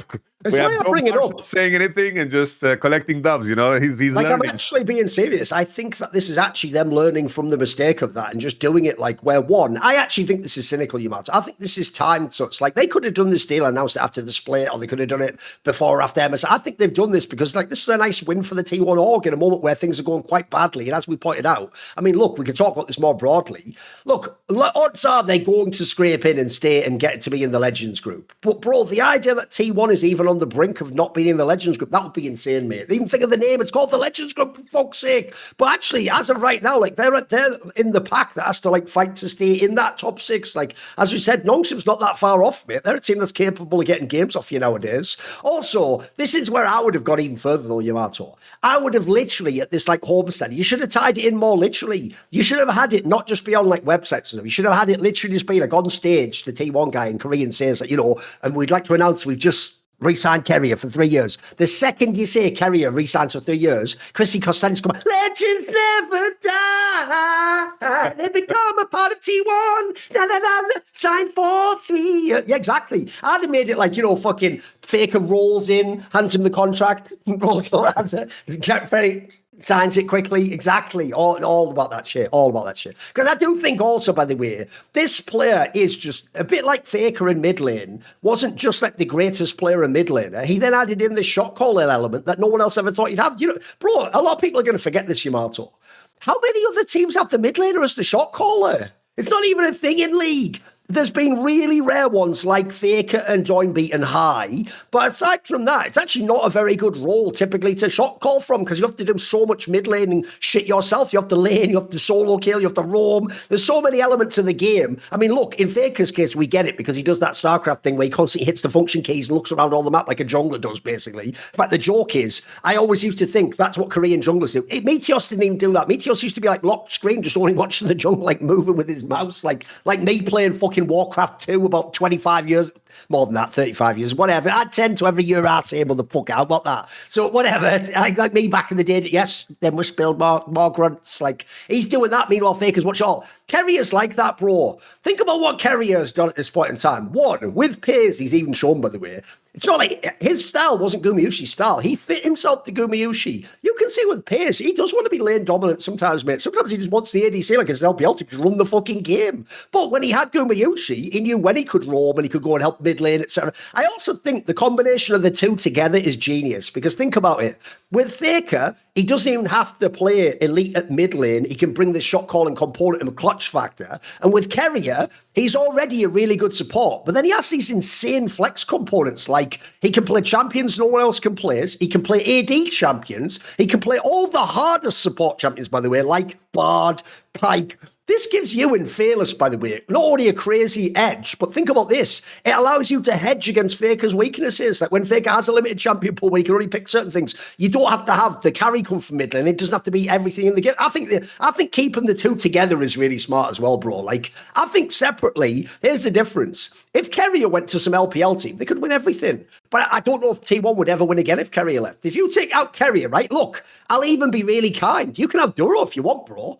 But if you put Duro there, Duro can be the best support player, but I don't think he can be what Keria can. This is why I want to do the listen up segment. I really feel like Keria deserves to be considered. Like, put it into it. I actually think at the end of League of Legends, bro, forget like GOAT support. I think at the end of League of Legends, if you think the raw support can be a GOAT in any sense, he should just be one of the greatest players ever, bro. Like, he's in that category for me. Like, I know people do that thing. I saw it on Twitter where people get mad that like either people do or don't put Matter in the GOAT conversation. Because his problem is, like a lot of early players, they didn't really play that long. You know, they played like, what, 3 or 4 years at the top. The difference is Keria has already surpassed that in longevity. He's had crazy impact himself, by the way. He definitely has brought things to the game about champions you can play, how you can play bot lane, how you can roll. I think he has been like a revolutionary figure. For me, he's one of the most important players ever in League. I'm with you, yeah. Like I think in the conversation, what's surprising to me was because I saw that Discourse is nobody's mentioning Mako. That's the main thing that pissed me off. There was a tweet that nailed it. They just said this is the consequences of the LPL not having an official English broadcast for all these years. It's sort of true. People just don't know how good that guy was, mate. They don't, sadly. It's not only the fact that they didn't have an official broadcast; we never had the LPL guys come to the internationals. Like Yes. That just never happened. Just to reference back to the FlyQuest video, because they said that Riot Games are really, really good at making narratives. Because that's a prank. We know it. It's like they are good at hyping up Faker, which has paid off big time. But there's a lot of narratives that are missing, 100%. Either way, like in the topic of like reinventing the game, it's like Keria did that. It's like the whole 2023 World Championship was him. Like to do that real time to win a whole competition is completely crazy. And even remember the influence he was having. He was doing that thing where like he was like mind controlling the other supports to play his champion pool. It's like, what? It's one thing if you pick it, but he actually convinced them all. You know what LS always says, the number one problem you have with pro players is if you tell a mid laner this item's not a very good third item, they go, but Chovy builds it. Keria has done that to all the supports, bro. They all just follow whatever this guy does. They think he's God. Yes, sir. And he pulled the exact same stunt at 2024 World Championship. Because if everybody recalls, that year was the year of Warmogs. Every support player was tanky as all hell. And when they got to the World Championship, there was nobody that came close. I know. If it wasn't for Keria leaning into Rakan, Pike, and Bard, when everybody else was playing the Leonas and the Warmogs armor champions, then they probably wouldn't have won either. Because in that finals, the main thing that was the difference maker, in my opinion, everyone's going to focus on some Gragas play or the Galio play of Faker. But the thorough line in that series was the fact that, in my mind, Keria was 10 times better than On. On was not himself. Lehens was not himself. Like a lot of struggle points. It's like even the FlyQuest Genji series, if people remember, FlyQuest took them to 5 games and people wanted to look at draft and so forth. But the big detail there was that Busio was way better than Lehens, and you had Masu being way better than, of course, Pays at the time. And I think 2 back-to-back World Championship, where you reshape the whole game, the whole meta, and you're just far above everybody else. I'm with you. It's not only GOAT support. He can be in the conversations like easily top 5, maybe most impactful players, if I think about it a little bit deeper, for sure. Wasn't it in that World's Final? I believe he was the one who like stopped that recall or whatever the fuck Yeah, it with the was. poppy, the TP. That was like mad slept on, bro. People remember the Faker players because those were epic, but actually that stop TP was massive, huge. Yeah, absolutely. Absolutely. Yes, sir. I've got another angle as well as to why I also think it's an excellent signing for T1. This will sound out there, but just come with me for a second. I'm going somewhere on this one. Right. Okay. Believe it or not, Yamato, one thing that was very strange in my career is the era about 10 years ago when I lived in Korea, the country. By the way, this is going to be a really complicated conversation because Keria sounds like Korea, sounds like Korea, the country. Like, fucking follow me on this. I mean, my career in esports. I lived in Korea, the country, briefly for a few years, long before Keria, the player, was anything. Wasn't even on DRX back then, so don't worry about that. So anyway, the point is, when I lived there, one of the other reasons I also stayed longer than just a few months is, at one point I had a Korean girlfriend. I had a girl who worked as an office job there, it wasn't even from esports. I just met up with her a few times. We had a short relationship, etc. And one thing that's interesting was I got to learn a little bit about Korean culture. And here's what's weird, Yamato. As soon as I say this, if you start to think of Korean culture you see on your broadcast, you'll see what I mean. Even though at the time, if you remember my classic look, it's actually the most famous picture of me ever, is a one from 2014, DreamHack Summer. It's the one where I have that light blue, baby blue jacket on, which is actually a Korean jacket, by the way, because it doesn't have proper lapels. It has this like mini fake faux lapel, because that was like a cool style they had in Korea at the time. And I have on my ginger beard. It was all really ginger, not all grey and salt and pepper like it is now. It was like full on ginger. It's not one of me stood like that, because like it's the most famous picture that's ever been, because basically a million times I worked CS events, they just kept using that picture. It was just a really good picture. At the time, I had this bright ginger beard. And when I first went to Korea, believe it or not, that actually made me quite popular with girls, because a lot of girls who were into Westerners would say, for real, by the way, I never even said, they brought this up themselves, they would say, you look like Vincent van Gogh. Now, that already tells you how Koreans are different, because I would be like, is that a compliment? Because I was thinking, he's just a guy we think is crazy. I don't think he's that good looking, bro. And he cut his hair off, but they just meant like I had this iconic look, I looked really interesting and mysterious. But here's what's hilarious, Yamato. If I ever attempted to date any of these girls, I dated a couple of them. The first thing they all asked me was, can you just shave off that beard though? And I'll be like, well, I thought you liked it though. And even though they liked the look of the beard, you'll probably have noticed this in Korean culture. In Korean culture, what they like is essentially being very youthful looking. It's about looking very young. So if you look at even K-pop stars, they could be like 27 years old, but they look like an 18-year-old boy, really clean cut, really like fucking... Duncan, this is a roller coaster. Where are we going, bro? This is an ad. No. Where are we going? Are you ready? That's literally what Keria fucking fulfills for T1 fans, bro. Keria, for real, I think is really popular, not just for being good at the game, but if you look, one of the reasons people felt so bad for him when he lost 2022 Worlds, he was crying, or when this Irene stupid influencer was mean to him, it's because Keria actually has that thing where he looks like a cutesy little kid. I think fans actually female fans who are a massive part of the fandom in Korea, I think they really connect with Keria. I think he even actually has almost like a maternal instinct he kicks in them, bro, where they're like, take care of him, like, leave Keria alone, I must protect him. Like, bro, I think they like that. And also his whole personality, if you've ever seen it, he is really cutesy. He plays up that like anime stereotype. He's always going on about the K-pop bands he's into. I actually think, by the way, for the Korean fans, it's not just we're related to him because he's mega in the game. I think that's one element, but I also think like they also really fuck with his personality. I think he's really popular within T1 fandom. I feel like they're really protective of him, No, for sure. Like the whole shy thing, like in content pieces, it's working. Like he's definitely wouldn't harm anybody. I think he comes across very personable. My main takeaway is that I'm just looking at you and thinking about Vincent van Gogh, It's mad, isn't it? I know. What would make Thorin cut his ear off? I know. Rookie, come back to IG. Sure. Send him your ear. I know. By the way, as an aside, like low key, I don't know when that's ever happening, because I saw the most recent drama update on that about like Rookie and his ex. That sounds like it's never going to end. That's some days of their lives shit, bro. Like I'm just staying out of that until he just announces he's coming back there. For now, I'm just pretending he doesn't exist. Reynard is all we've got right now. Sadly, we're not winning many games. It's all good. Anyway, to rewind it though, now that we've done the Keria segment, because I do think, by the way, here's the last thing to say on the Keria thing too, Yamato, is as long as you do keep the original three though, as long as you keep Order, Faker and Keria, first of all, I think you've already seen, you do get some of the T1 essence still. You do still have some of the things we all enjoyed about T1. And then also, most importantly for me, all right now, Doran's the main underperformer. Bro, we can replace him as long as we keep these players. There's a concept in teams which people might miss, which is this. It just happened in Counter-Strike with FaZe Clan. If you ever saw the discussion in Counter-Strike, Yamato, about FaZe Clan, this once legendary team, as long as they had the in-game leader Karrigan and 2 stars, everyone's discussions were like, right, which 2 players do we add to FaZe to make them the best again? The second Karrigan's left, the discussion's like, right, let's get the other good players out of that team. Fuck FaZe, forget about it. Like, if Keria had left this team, bro, suddenly I don't think T1 becomes as attractive a place to go. They'd still be a big org, but actually, would that many superstar players from the LPL or Gen G go and join just to play with Faker and not win? You know what I mean? I don't know. Whereas I feel like, actually, now that you've got Keria and you already have the others signed, remember, Orna signed like 2 years ago or something, Faker's obviously a long-term contract, you can get people at the end, even if it goes badly this year in T1, you can get a piece that's really good that comes along. I mean, by the way, it doesn't even have to be a superstar piece, you know. For all we know, it could be like Shiwu from fucking D Plus comes over instead of Dora, and some like up and coming stud player. Kana comes back to. There could be any of these moves. Like, I feel like as long as you have that piece, you can re-up easily enough. You can fix T1. It's not too late for T1. I think like the big loser from this is probably like Owner. he's like not in the sense that he wouldn't want to like stay in the org, but like when his negotiation comes up, it's like, yo, we already have Keria signed. Like, you don't want to work with us? Yeah. Are you crazy? We can get Taza. We can go over here. It's like, but to accept this this middling salary and just be happy. Right? It's gonna be like, all right, what choice do I have?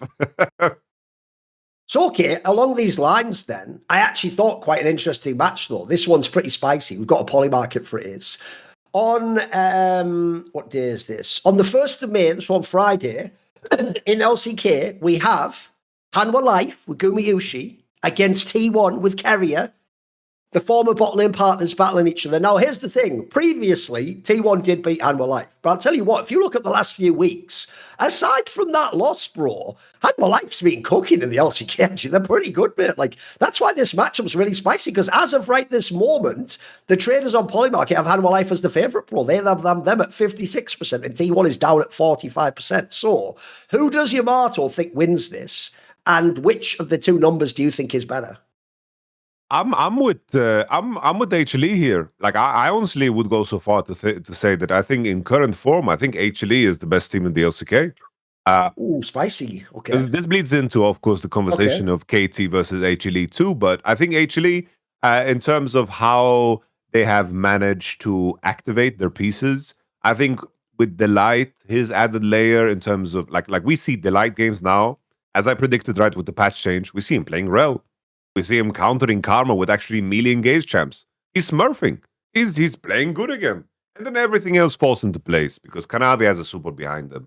And Gumayusi's role is enabled. Like, Gumayusi's playing fucking fantastic again. He has Misfortune games, Jin games. He's playing that supportive role. And there's a very strong backbone for the team as a support goes on to just conclude his business. And on top of that, in a world where solo lane is so damn important, it's like, I think now Zeka versus Faker and Zeus versus Doran, that is going to be a straight-up massacre.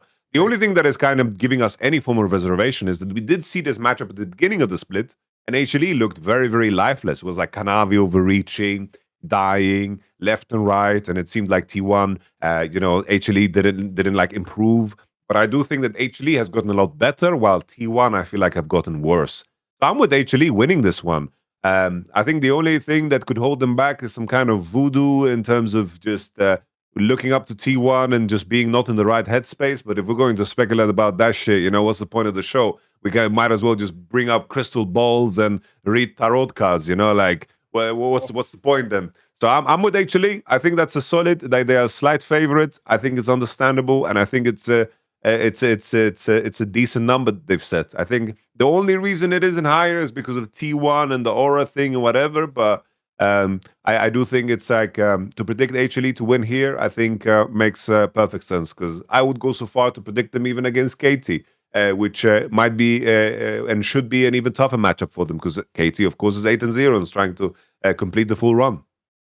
If this was just that T1 is playing a bit dodgy and they've had some results that weren't that good, I would actually say you take T1 here. Like, when are you ever going to get T1 against anyone who's not Gen G? Be not only the underdog, but only 46%. In theory, that should have crazy value, but I actually agree with what you just said, bro. This is simultaneously, T1 has had a whole bunch of problems across a few positions, but also simultaneously, HLE's looking way better. Like, they actually genuinely have gotten better every couple of weeks in LCK, this split feels like. In fact, I'd go as far as to say, Yamato, I think every single player in their team has had moments they've looked good. Like, I'll run down the squad. Zeus looks like he's completely got his form back. He's one of the best top laners now. He himself can just play a bunch of the weird champions he always could in his fringe champion pool. Kanavi has actually finally been Kanavi. He didn't do it last split. Like, he's been able to do the sort of like full pressure games that made him famous in the MVP of the LPL. Zeka is actually in some of the best form he's ever been in HLE, bro. Like, some of the games he's had have been monstrous. Already people know Gumayushi's had some big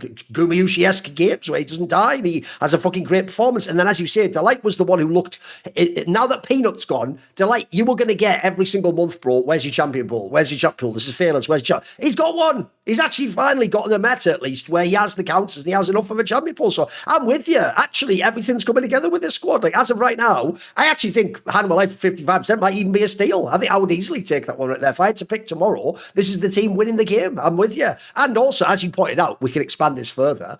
This is the week for HLE, bro. Because they first play KT before that, then they play this T1 series. If they have an awesome week this week, Yamato, your hot take there might just be the topic of next week's episode. Like, maybe HLE could be the #1 team in LCK. Now, mate, think how crazy that would have been any time after last split. They finished technically last place, Yamato. Like, that was supposed to be a complete bust. I'm sure a lot of people wanted roster moves. It was a failed super team, but like, what a turnaround. That's very possible. Like, it's like, look, if I had to pick, I imagine maybe KT will beat them, but there's a chance. They've got a real chance to win this series and have an excellent week and be #1, maybe. Could be, right? Yes, sir. And to follow up the conversation, right? HLE, KT, it's like KT is doing really, really well.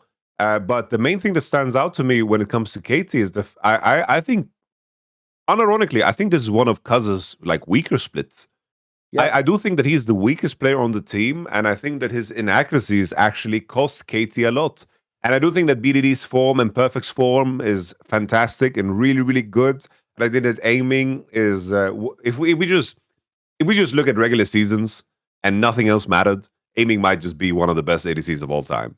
Like in terms of regular season, whenever BDD can't push them over the hurdle, aiming is there to do it. That's just. He had a game against DRX the other week where he had like fucking like 16 kills on Sivir or something absurd. He's actually a really good player, isn't he? I know. He's just like the backup. He's like the safety net on top of like the KT building. If in case like some of the KT players just like kind of run it down and int a little bit and try to jump off, you know, he catches them no problem. And you just with that being said, I think that the matchup for HLE, the main thing that I think could be the difference maker is just Kanavi is really, really good at junglers that play sloppy. I think he's the type of jungler that can really take over games. And I think that right now there's nobody else in the league that is capable of playing that style because Canyon and Owner are obviously underperforming, Raptor too. So I do think that Kanavi is the first time they're going to meet a jungler that is in really good form, because I think Kanavi is the best performing jungler in the league right now. There's not a lot of competition because of what I mentioned, but he's doing super well. And I do think that is going to be the difference maker, because I think that the solo laners can actually hold their own. And in Zeus's case, I think that he can play better than Perfect. And I can see a world where KT win for sure, because they can really, really go into the trenches. And Kanavi is a double-edged sword for sure, where he can make series, for example, against Nongshim, what Kanavi did there to make the game volatile. The fact that against Nongshim they went to 3 is kind of weird and can give you some doubt. But I do think that actually the upside of Kanavi is going to be the difference maker. But maybe I wake up tomorrow feel differently. Like in this moment, I'm feeling HLE win. But I say that because it's very, very close. By the way, one angle I want to talk about a little bit on KT, because we've already done the past episodes, KT being the #1 team, how the roster. I'll tell you one conversation we should pick up again. which is, I thought for the last 3 or 4 years, the whole BDD narrative is going to be that one, like, a bit like when they had like Viper on the bad HLE. It's just the story of like, it's a player that's too good for the current team. They need help. And even if they're the best at their role, they can't win the league. There's no chance to do it, right? Mate, at this point in time, being as KT not only made that like deep top 3 run last summer, then they made the finals run. Now with, in theory, an upgraded roster, they're actually the best team currently in the LCK. The conversation about BDD has to actually be like, mate, he's actually kind of got the team now where you could even make the conversation with what's going on in JVG. Maybe he's the best player in the world. Maybe that's real. Before, I think most people last year, you saw it reflected in a lot of the awards. Most people were like, they let like BDD could be like player of the year because of what he did on KT, but most people thought Chovy was better than him. I think this year, it's actually a fair conversation. Like, assuming these players, because I'm with you, the problem with the aimings and the efforts of the World Series, how are they going to do it at MSI, for example? Will they hold up at Worlds? We can't know yet. But if they do, if they can play like they do in LCK, maybe he doesn't even need a better team. Maybe BDD can actually like win MSI with this team. Like, this looks already like it's possible to win LCK. So I do think for his story, it's gotten way sexier. I thought he was just trapped like Diable on FearX. But this is kind of cool because actually what's insane about BDD is people forget this. He made a comment himself on Twitter about this, in an interview, I think it was with Sheep Esports, like where it pointed out like he basically started when Caps did, boys. He started in like 2017 or something like that, but he like first got near the top. Like he has had a lot of longevity. It's just he was only like the winner early in his career. Now he actually has a chance late in his career. And this is what's crazy. This is rookie-esque, bro. He hasn't done the faker thing of he's just a shot caller. He's still playing as the stud mid laner, mate. This is kind of dope. Like, I've never seen someone have a renaissance at the end of their career when they got back and were potentially the best, like I said, maybe the best in the world. What do you think? I think that's a very, very fair shake. I think mid lane is always going to have just carry so much more weight, and there's not a single flaw in terms of his game. Like, I can't point to something that he doesn't play. I can't point to any detail. On top of that, it just seems like the players that play with him are going to perform better with him, and then when they leave, they're going to be worse.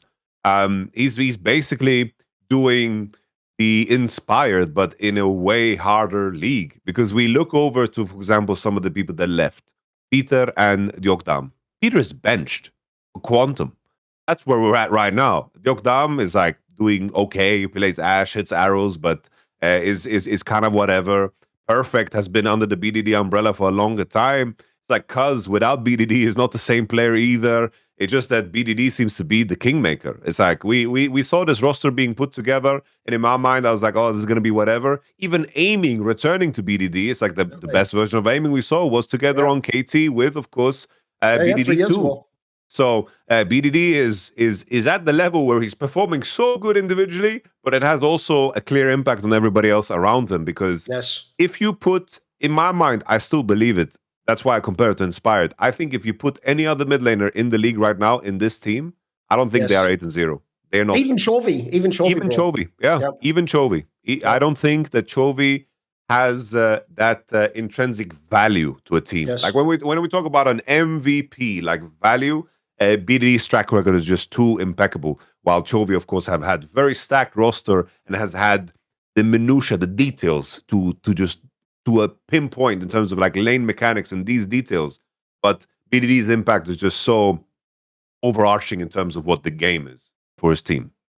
By the way, I definitely agree on that point as well. If you want to look, right, I get the vibe from BDD. He's the captain who's like the I lead by example, like some Kobe Bryant shit, bro, or Ronaldo, etc. Where like they're not the captain that sits down and has a great conversation. What's going on with the kids? Trouble at home, or like, hey, in your role, maybe. No, they're the guy where the reason they're the captain is every game they go out there, even when the team's good, bad, whatever, and they just seem like they try their hardest, and it makes you, as someone who's following them, want to follow them and be like, right, if the captain's going to do it, fuck it, I'm going to try my. Because the thing about BDD that's really admirable, Yamato, is he doesn't agree with what we just said, by the way. He doesn't think the last few teams were all shit and, you know, there was no chance to. He looked like in true Korean fashion, he really looked like he thought he could win Worlds, bro, and he almost did. Like, he thought if I just try really, really hard, then hopefully Perfect holds it together and Peter doesn't fuck up a gank or something. You know, he really thought that shit could happen. And in a way, that's mad admirable, because I agree with you. If you put Chovy on this team, first of all, I actually think someone like Chovy might revert to some of his old ways, mate, and be a bit selfish in lane. lane or not fucking ever roam. I even think someone like Faker, well, his problem is he wouldn't have the hands to be doing what BDD does in this team. He could shot call maybe, but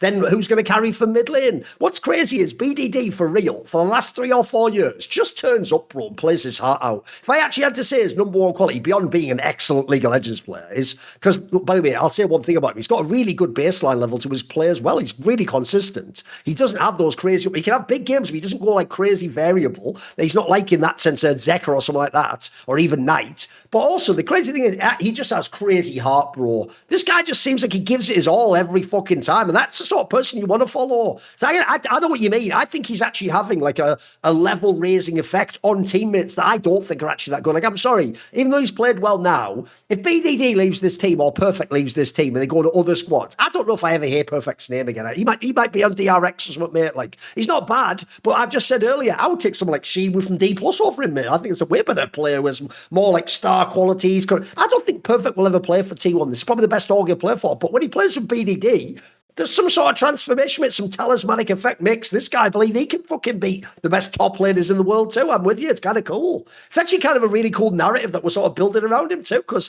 like I say, before I was a hater, bro, I was very cynical. It was like, just get BDD out of this team. When I look at this team now, it's more like, you know what? If we go to MSI and Worlds and it turns out one player's sus, maybe it's one of the bot laners, just replace that player. Maybe this team's already got the core. Because as you said as well, I've seen now Cos do this a few times in his career, and he was always with BDD. It was back on Longdew back in the day. Now he's with him in the fucking super team. Now he's with... Mate, there's something about BDD and certain players. He just elevates their game. I'm with you. They just play better with this. Maybe he understands them, or the whatever it is, it works. It just works, mate. And it's a dope story. Just to add the final cherry on top of this delicious cake, is just he is also just insanely clutch. It's like, yes. Just so many games where he has pushed the team over the finish line. That game 1 against Genji where he finds the Yone angle, or even in games where they lose, like that game 5 against T1. He's playing, of course, Smolder into the Galio. He's 30 CS ahead and trading 1-for-1 under the tower, trying to do his absolute best to squeeze.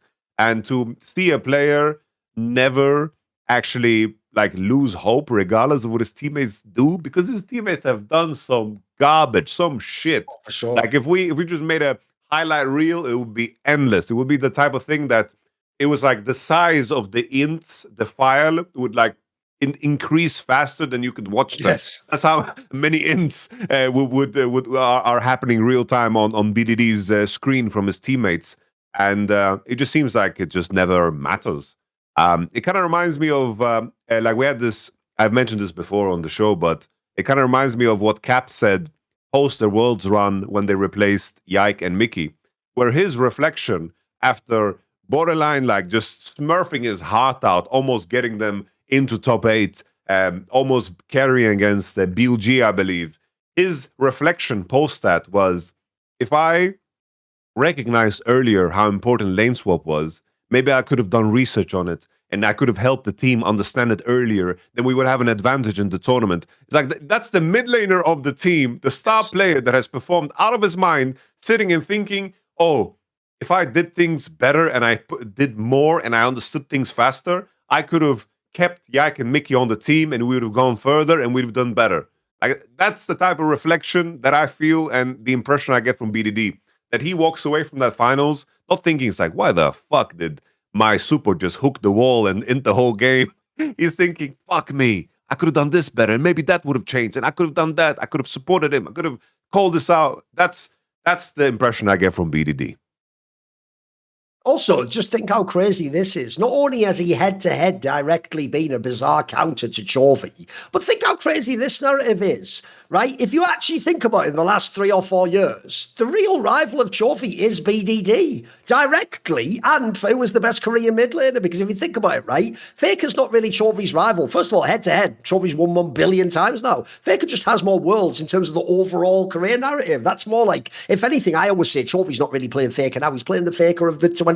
That's who he's competing against. His actual rival now, and this was no one's bingo card, is fucking BDD. Someone that we all thought, remember, prior to that 2020 Gen G run, we all thought this guy was washed. He was supposed to be himself a product of the 2010s. He wasn't supposed to be some 2020s elite player who's had, and that's what I say, like the second half of his career, Look, he hasn't won as many championships because he hasn't been as good teams. He's been a better player, though. Like, he's actually making a case that he's going to be himself in a conversation for, like, one of the best players to ever play mid lane in League of Legends, which looked like it was a boat that sailed, you know. He was considered himself, like, an international choker. He was one of those guys, like fucking Chovy back in the day on Griffin, where if Faker got you in a final, you know, he's going to beat you in the finals, no matter how well he did in the regular season. He's just turned his whole narrative around. And like I say, I just love the fact that if you were going to make a movie, this is one of the guys you make a movie of, mate. Like, fucking Russell Crowe could be this guy, like the guy who wins you over, he's down and out, he comes back, he fucking rouses the spirits. He's a fucking man's man. He's a beast, isn't he? I know, what a sick player. Right, okay, I'll tell you what though, Yamato.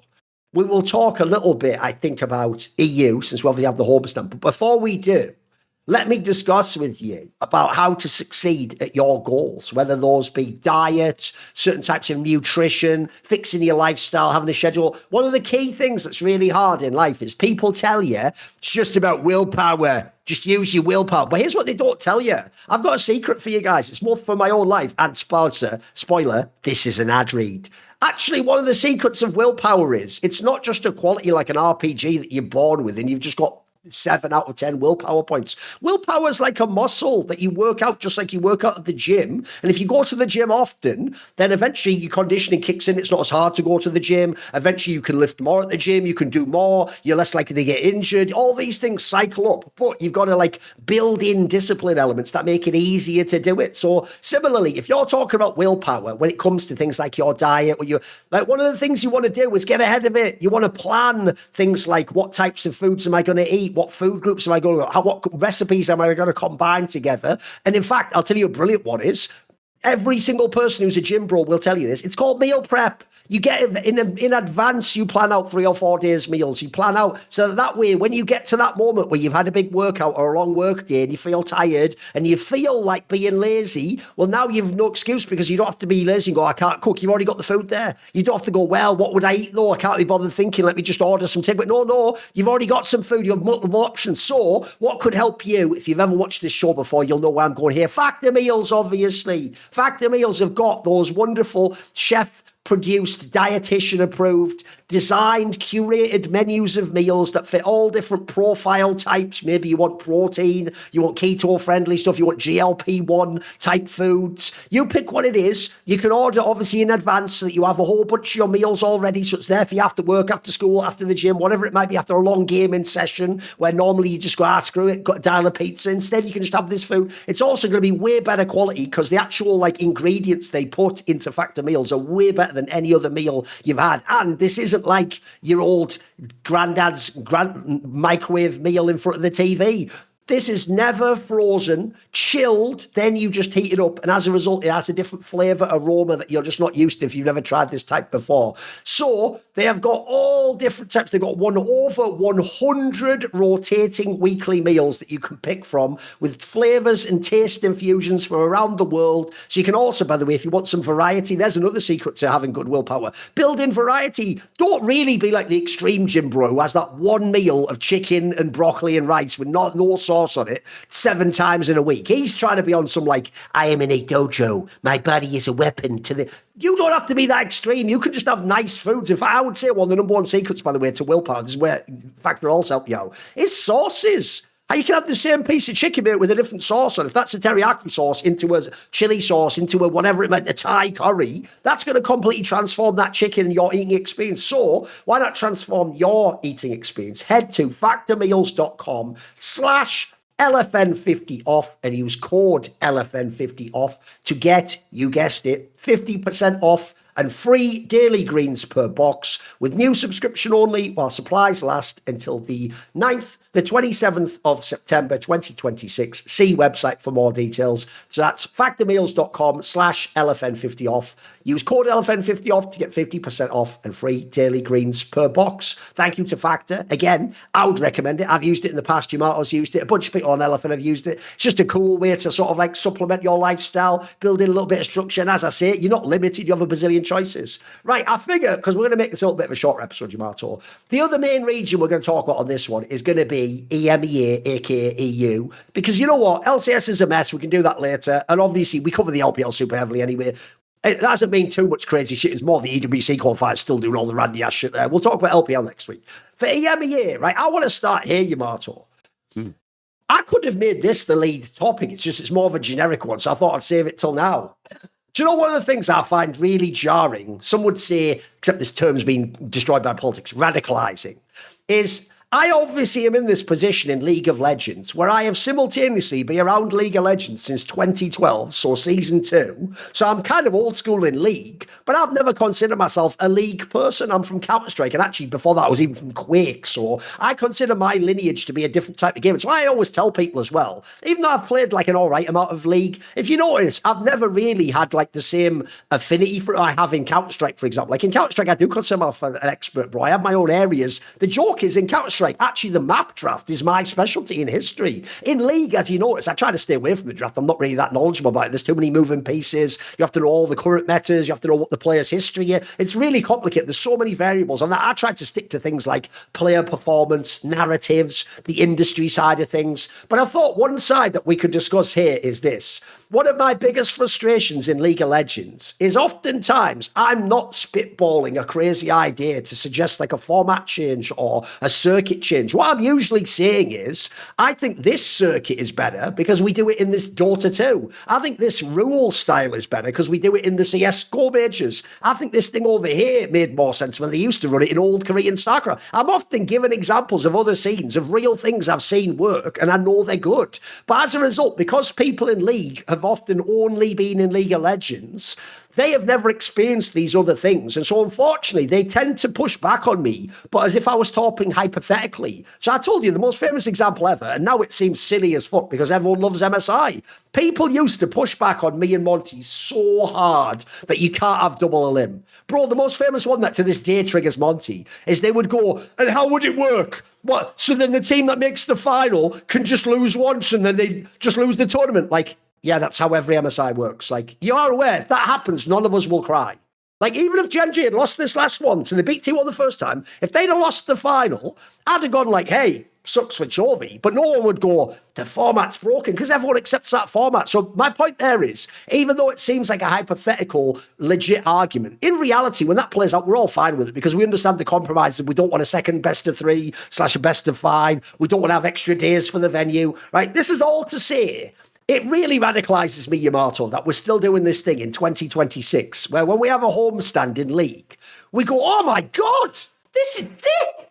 Holy shit. Bro, do you know how much cooler it is in a stadium? Do you know how cool it is when someone makes a play and you hear the crowd pop like this? And it's like, are you really saying to Thorin, who comes from Counter-Strike, where every 3 weeks we have an event in a stadium with all the crowd mics hooked up? We're probably the most famous crowd mic game in the history of the game. Because remember, after every round, the player can even react to the camera, do the pop-off, do all the shit. Yes! I'm thinking, well, that's insane. I've been telling you for 15 years to do it in League. You just refuse to do it. You all tell me, doesn't matter, we've got this cool studio and the regular set. Like, bro, when I watch this homestand, yes, I think it's awesome. I think it's dope. But I'll tell you, the first thing I'm thinking of is, mate, these are regular season games. Could you imagine if that was a playoff game? Could you imagine the pop if in a playoff game, KC was playing MCoy and someone made a massive play? That would be fucking dope. And then also, when I watch this, I hope everyone else is thinking the same thing as me. Guys, we have to get as much of this into League of Legends, especially EMEA League of Legends, as we can. Like, this is a game changer. I mean, didn't we see this last year where, like, G2 was the best team, but if you put them on the homestand of the opposing fucking team with the other opposing fans, it could change a certain player or two's gameplay. It could make it a little bit more interesting. You actually had the effect of, like, football most famously, where if you go to, like, my favourite team's obviously Liverpool. One of the most famous things about Liverpool, by the way, is even when Liverpool's not the best Premier League team, our stadium is considered a really hard one to play in because our fans cheer super hard for the home team and against the rival team. And it's, like, considered a really intimidating place to play, you know? Like, I feel like it feels obvious to me because this is esports, in my opinion, having stadium events and arena and a chance. But we just don't get it very often in EU League of Legends. Like, obviously, for years and years and years, it was just in the studio. You were lucky if the season final was in a stadium. So what is Yamato's kind of thoughts be on the homestand? What have you thought of that aspect of it? Do you think there'll be more? I hope so. You know, like when I played my first LCS game, EU LCS game I played was a regular season game that was played in Lille, France. All A right. massive arena. Right. I played my first game against Gambit, and it was an arena, the Zenith Arena, fills Was everyone cheering 10,000 for Gambit people. instead of you? Sorry? Was everyone cheering for Gambit instead of you? I don't remember. Like, I All just right, felt the okay. energy in the room, you know? Like, I Okay. just felt the energy in the room. Like, it was a very, like, memorable game for me because we lost the game, but I solo killed Alex Zish, you know, on side lane Right. with my Z. Okay. So it's like, Okay. but this was something that was reoccurring. This was always like they always made road shows and they incorporated the challenger aspect, which was Yes. the qualifying aspect to it, into that competition. It's like they would actually play on those same days, Yes. whether it was in the Canary Islands or anywhere. It's like it was all over the place. Like these road shows were a reoccurring thing. At the time, obviously, it's like Riot was a lot more heavy-handed in terms of how they spent money, which I think is important to point out. But they also made partnerships with cities that, of course, invited that level of tourism. Like I'm sure there's a lot of countries and cities that would be very happy to find compromises to make these deals because this is what is happening with CS, right? It's like I imagine, like with Katowice, like that was a massive, tourism boom whenever the tournaments happened there. This is Yes. no longer continuing, right? They're moving. I don't remember to which city, but they It's moved it, right? Krakow. So it's like this is a I think a venture that can be hugely beneficial. I'm happy that the passion from Koi and KC is powerful enough that they're like, yo, if you're not gonna do it, let us do it at least, and we're gonna take the cost, we're great. gonna take the responsibilities and all that shit, and that's Yes. very fucking admirable because Yeah. I doubt that they're making money off of these events. No way. They are hosting these massive events, and I doubt they're making money off of these. And I think that is amazing because it comes for me that showcases me that we still have the purest form of passion within these teams. The type of passion that would drive the esports scene before it was an esports scene at the Yeah. beginning. And to see that makes me happy because I think that's very attractive. And on top of that, KC is doing better and better. There were technical problems in the first one, a little bit in the second one. This one was clean, smooth, audio was good, no issues, no one pulled a fire alarm, the electricity didn't die. Massive improvement on that front too, which is also a massive plus. I think this is a necessity. I think I'm with you that it's sad that it's like it's in the hands of the teams because they need to make sure that they're there. It would be awkward if they host one and then it's not in the final. So that's the only thing that is holding us back. But it showcases once again the problem that the LEC doesn't want to really address, right? It's like, we have to do it in the studio. We're cutting budget and we're pushing more and more of that responsibility on the teams. I'm still in this frame of mind that eventually we're going to reach a point where being a franchisee for these leagues, the LEC or the LCS, is going to get to the point where they're going to be like, yo, this is not, we want out. The money, it's gone. We want out. We can't pay for run a team anymore. We can't run in the negative. We want out. And then whoever survives that is going to be the teams that are then going to be in the open circuit, similar to how they've moved with Valorant now and how they're talking to tournament organizers. Yes. I think eventually we're going to get to the point where, of course, it's going to be very similar to what the CS tour is. I really think it's going to move into that direction, and I do think that in the end, like imagine KC partner up and they make a tournament, an international tournament, and they host it, and they could be an organizer. That could be perfectly fine. It's like, sure, maybe there's some conflict because KC is there, whatever, but at this point, who the fuck cares? It's going to be like Saudi money, some tournament organizers there, some betting sponsors, and I think that's going to be the future, because if the LEC is like, we're going to invest less and less and less, what's the incentive for some of these teams that are not making any money, like the SKs and the Shifters and all that jazz? Like, they're just burning money. And if it's not growing, what's the point? Because that's the hope. If you're burning money, you're hoping that it grows. If it's getting smaller, what the hell are you doing? It's just really reckless spending. So I think eventually we're going to get to that point. And I do think that what's happening here is going to tie into that point. Because fair play to Koi and for Casey for pulling this off, because I think it's important. The fans that are there in that venue, you create lifetime fans.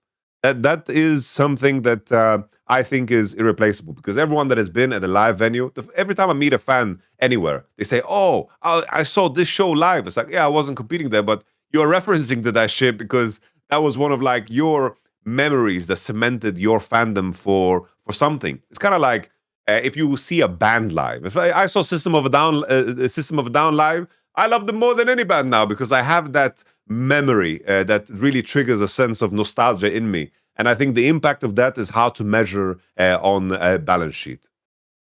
And if people don't remember the announcement at the beginning of the year, in basically a week from now, so a week on the weekend, the 8th to the 10th of May, the last week of the spring split, will be the Madrid one, which is the MCOI homestand. So this was the KC one. And then similarly in summer, there'll be another KC and another MCOI homestand. So there'll also be multiple more of these that are going to happen. No, I'll give you a quick example, Yamato, of where this might sound confusing to people, because I'm with you. I would actually, if I had to guess, not only would I guess this loses both MCOI in the future and now KC money, but the number that they lose, by the way, could be in like the hundreds and hundreds of thousands. They could lose like 500, 600K running this event. Like, look, I would assume in terms of how much like sponsors they have, and it looked like they did a great job filling out the event, I could believe they're making an okay amount back that makes the margin not terrible. But I'll give everyone actually an LFN example of why this is worth doing even if you lose money, because it's not necessarily about today and the money you make today. It's about what you build culturally and then actually future deals you can make as a result of the compounding interest of people caring about the event and wanting to come and proving the track record. So when LFN first launched in 2022, people might remember vaguely that for Worlds, because it was in LA, it was in actually San Francisco, I think, actually, Monty went, and because the venue that Worlds was held in was the place that the Golden State Warriors play, we found out, since our company had only been around like 6 months or something, we found out, wait a minute, we could actually technically hire a bar that's inside that complex. And it was like a famous sports bar that apparently people go to watch like Warriors games if they don't have tickets to the game. And here's what's insane. When we did this for the finals, it was the one for DRX versus T1, we had this finals event where Monty, I think maybe even Papa Smithy was there. There was a few, I think Dor went. There was a few people went to this like live activation. I didn't, because at the time it was 2022. I had to stay in the UK for it, etc. Well, not in the UK, I was in the Netherlands, but in Europe. When we did this event, like, here's the thing, Yamato. I'll show you how homestands work. Because on the one hand, we had all these business angles that were excellent, mate. Like, I'll give you an example that's cool. We were told, because obviously we told all the fans that attended this live showing, it was basically almost like a core stream of the finals, basically. We told all the fans, look, obviously, the only reason we're able to do this is we need you guys to buy drinks from the bar. That's what's going to help fund this project. Now, here's what's cool. The bar told us something crazy, bro. Like, we broke the record for most amount of drinks ever ordered in a night. So that means even when the Warriors were winning like championships, people hadn't ordered as many drinks as we got ordered. But are you ready? We still lost something like $10,000 running this event.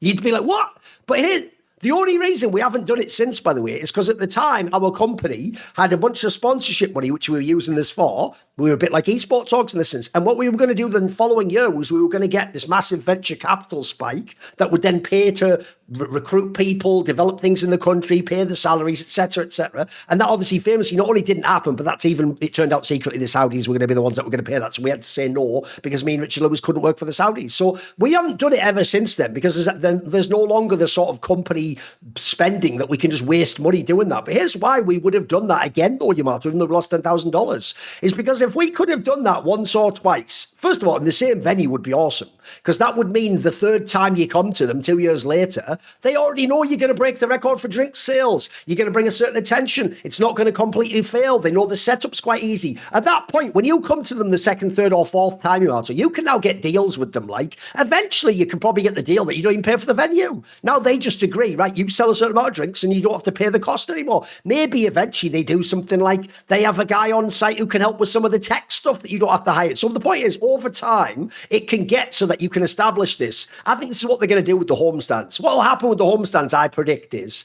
they'll be in the same venues year after year after year after year for these reasons, and it'll be a way over time to cut costs. Also, if they succeed, you can even actually eventually do things like tell Riot they have to pay some of the costs. Maybe they have to, I don't know, contribute $100,000 to it, because this is such culture big. It's helping advertise LEC as well, giving LEC a new lease of life and making European esports, which, by the way, in League of Legends is in the toilet now. You hear all these stories all the time about all the numbers going down. Remember, the viewership on the bloody stream was 8K like 2 weeks ago. Like, they need to chill on this. This is really good advertising. And then also, as you say, another aspect that is actually worth its weight in gold is if you get that 16-year-old French esports fan who at the moment just watches LEC for fun. He's a fan of Calist, but you know, he kind of liked Adam too when he was on BDS. Maybe he wishes Nuke had a better team in Shifters. If he goes to that event, and this is his moment where, like I just said earlier, he's like, holy shit, this is esports. Not the shit when I watch the stream. Oh, this is dope. Like, this is like sport. I'm getting the feeling that I would have had if I'd gone with my dad to watch like PSG playing fucking their sick-ass stadium in Paris. Like, that makes you, I agree, a lifelong fan, bro. That's the guy where, like, he might be your fan for like 5, 10 more, however long League of Legends lasts. And that guy, in that moment, you had to lose money, maybe hundreds of thousands, to get him into that venue to have that experience. But if they ever figure out the monetization in a few years, that could be the guy that in lifetime you make like $5,000 off. That could be your super fan.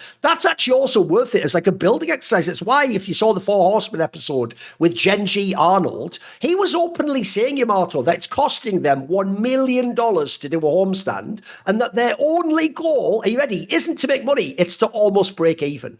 Because the point is, it's called a complementary business. There are things you lose money on that in the long term make you money. I mean, an obvious example for people who don't know, we've always made fun of League of this. You know, Riot used to be like, hey, we lose money running esports events. It's like, well, yeah, that's an advert for the game. Like, you don't really, you're being a bit naughty saying you lose money. Yes, of course, you don't make it directly back off the esports event, but you make it back from making more fans of League of Legends. People care about League of Legends, so they buy League of Legends shit. That's what, in the long run, these things can be like, specifically for KC and MCoy, which are the only ones so far that have enabled this sort of a big viewer base. I'll ask one last question on this topic. Obviously, as usual, feel free to take anything from this you want. The one last thing I'll spin back to you is something I did ask you about when this was announced earlier at the beginning of this year, which is, this does make me wonder, long term, how G2 will reposition themselves, bro. Because notice how there's no G2 homestand. There's not even a rumor that they want one, bro. And I always said, the weird thing I feel like is G2 was the most successful in the old model where their rep is like, we win. We're just the winners.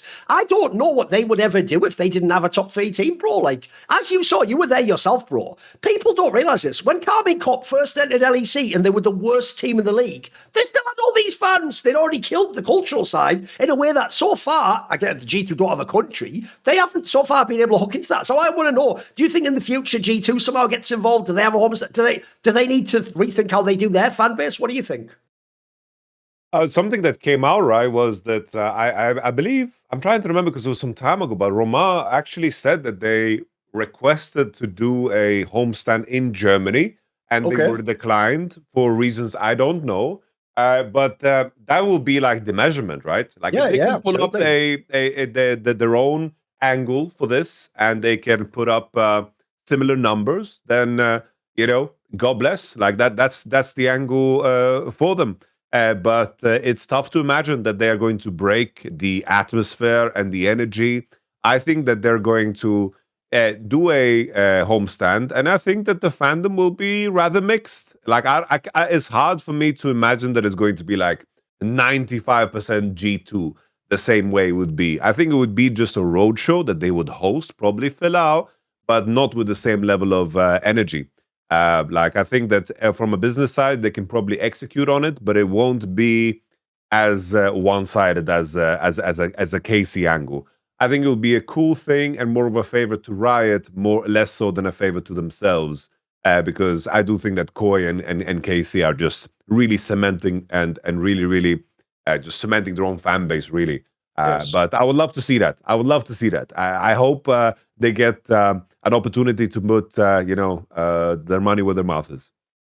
Similarly, by the way, just like when we talked about Los Ratones and Cadril, etc., in the same way as Cadril should get some consideration because of what he can bring to LEC and EMEA like viewership, I also think this is why, look, on a competitive integrity level, Yamato, part of me thinks this is quite unfair. Like KC and MCoy basically get a bunch of home games where all their games are scheduled, where they actually in a very like positive environment where they're more likely to win, as I said, even over some favourites in the league. But they've earned that, bro. Right now, the business business of League of Legends, European League of Legends, is in a hard spot, except if Kadril or MCoy or KC are involved. Like, those people carry the fucking sport right now. So I think you'd be stupid not to play to them. You've got to. You've got to give them some concessions. You've got to give them these events, especially, by the way, like we're talking about here, they're willing to foot the bill. They're not saying, hey, Riot, you put on an event in our city, we'll bring the fans. They're saying, we'll put the event on. You just give us essentially like the license, as it were, and we'll run the whole fucking event. And actually, so far at least, I'll also say this as well. Even though I've been very critical of events in Brazil, where they have a very passionate fan base that sometimes goes too far, mate, there have been some outrageous stories at those events of like players getting people spitting in their face or pulling their hair when they walk up. Actually, so far, KC, it looks like in general, they've done a decent job of keeping that under wraps. Like, I haven't seen the lunatic fan behavior you get on Twitter. It doesn't seem like it's bleeding into the live. In fact, actually, if you notice, pro players who aren't on Twitter feel like it seems like they like going to those home stands. They don't even mind being the villain. And also, as you can see, the real giveaway of the KC fans is the Koreans, bro, because they must be thinking like, well, I have no connection to France or whatever. They love it when they get the fucking pop off and they get to come out, and then everyone's loving Kiahu and Kana, and so that's why they're all doing all the memes. So I actually think it's just a success. There's no downside to it right now, mate. It looks also, as I said earlier, it does make it way more hype when you have that crowd pop. It's actually the secret of CS is they do a really good job with the crowd mics, mate. So that every time you have a 1v3, you hear that pop of the third kill and then find the win, and you get the chance to show. That's so different to a studio game, mate. A studio game can never have that same thrill to it, can it? So I think it's dope personally. And also, a bit like I made the joke about the Legends Never Die thing. In the future, there's another thing you can do to make money and offset costs, by the way. You can do things like have a pop singer from that country or whatever come play at the event, and you can do things like make a deal with the agency where it's an up-and-coming one, or there's so many ways to make this a multimedia affair where eventually everyone involved sort of makes money or gets enough interest that it's worth everyone's while. Because I do think, since we're going to have this next split as well, this makes it way more hype on those weeks, bro. Like, that, it almost did have a playoff feeling to it, those games. I thought it was pretty cool. I enjoyed it. I think also just to the final note, right, is just first impressions. Like, if you tune into a broadcast the first time, like if you tune into a CS broadcast and it's a big tournament, major tournament, like, damn, it's infectious. Like, you see the crowd, like even something as simple as like the DHL, they're opening a case, the energy is like, ooh, this is interesting. You watch a regular season game that is in that small venue, it doesn't have that same appeal. It's like first impressions are very, very important for someone to build up intrigue. It needs to have high stakes, and it needs to be represented in the energy of everything that goes down, because especially now with everyone's attention span being fought for, to bring in new fans, this is the way to do it. Oh, yeah, there was one piece of news I wanted to address, actually, which was, bro, as if the drama around Shifters never ends. Shio's coming back after all that. After all that, he's just coming back to life. No, again, like, bro, what is this? Like, and by the way, they need him, mate. He was like the best player in their fucking team. They desperately need this guy back. Like, if you notice in their team, I'll tell you what I feel sorry for. The only players I think are even decent in their team at the moment are just the solo laners, like Rooster and Trimby. Rooster and Nuke are all right. Trimby actually's been a bit up and down himself since he came back. It is clearly a failed roster, but if Shio didn't come back, I think they're just done. Like, that team's just cooked and shit. Like, at least he gives them a little something. No, it's especially now, this is the time to find these roster changes, and it reflects poorly on Team Heretics, and it's like one of those things where I feel like it's going to be not quite up there, but it's going to be like Trimby level, letting go of a player like that, because it's just going to strengthen your main competitor. It's like this was a massive problem. So weird, isn't it? I wonder if they got him for free as well. That's an interesting topic. Yep. Everyone's memeing them for the 200K for Bukata, but it would be very interesting to see if this was just a player that just got let go for free, because the Hedon guy is getting so much trust in this organization, and now in a situation where you strengthen a competitor, and this might just be enough to push them into like a sixth spot. Like this is a massive change, because jungle was by far their biggest problem, and Shio will be a very plug-and-play solution. I wouldn't be even surprised. Like, we have the EWC qualifier coming up right now, right? Fnatic is playing against Shifters. Maybe Shifters beat Fnatic. Because it's like Shio coming back and joining players that he already worked with in Nuke and Strike and so forth. Being back in that system is going to be very familiar to him. Yeah, that's also the reason why I think this, if you actually shifters, this is a slam dunk move. One, he already worked with fucking Striker. If you've noticed, Striker clearly likes players he's worked with before. He had 113 back in his team eventually again. Like, he's obviously brought Adam back, etc. Also, crucially, if I'm Nuke, he clearly is one of the people, by the way, who one has suffered from lack of French people. And two, he can't handle it in this area. You see his mentals like fucking right on the edge the whole time. I thought he was bad when he used to flame me, bro. That was actually him being jovial at that point in time. He was almost attempting to be like doing a joke.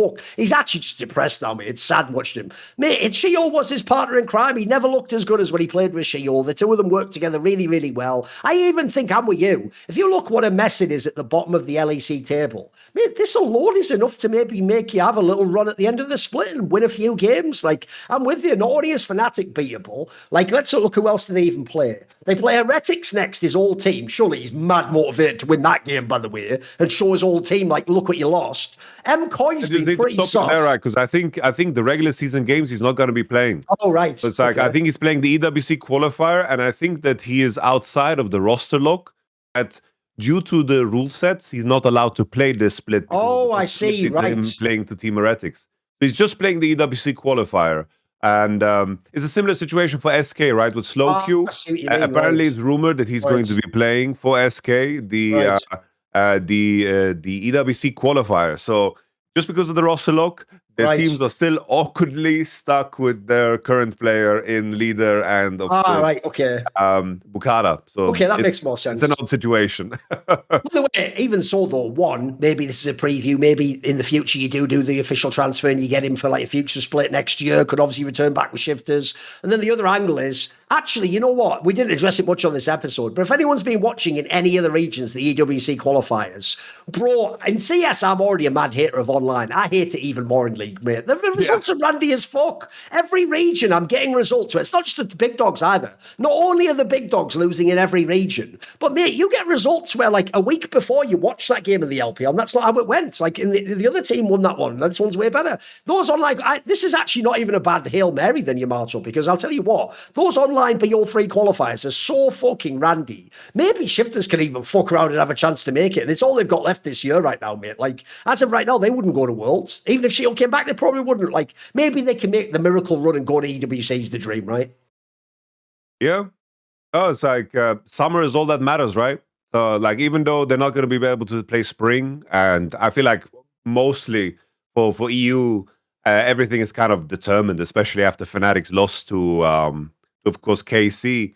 It just seems like everything is determined. Those bottom four teams have every incentive to make changes because summer, we're all going to forget what you did in winter and spring if summer goes well for you. That's where you compete for the World Championship. You pray that somehow maybe a EU team makes a top 2 at MSI, even though I doubt it. I think first stand was quite the fluke, an impressive fluke, but quite the fluke.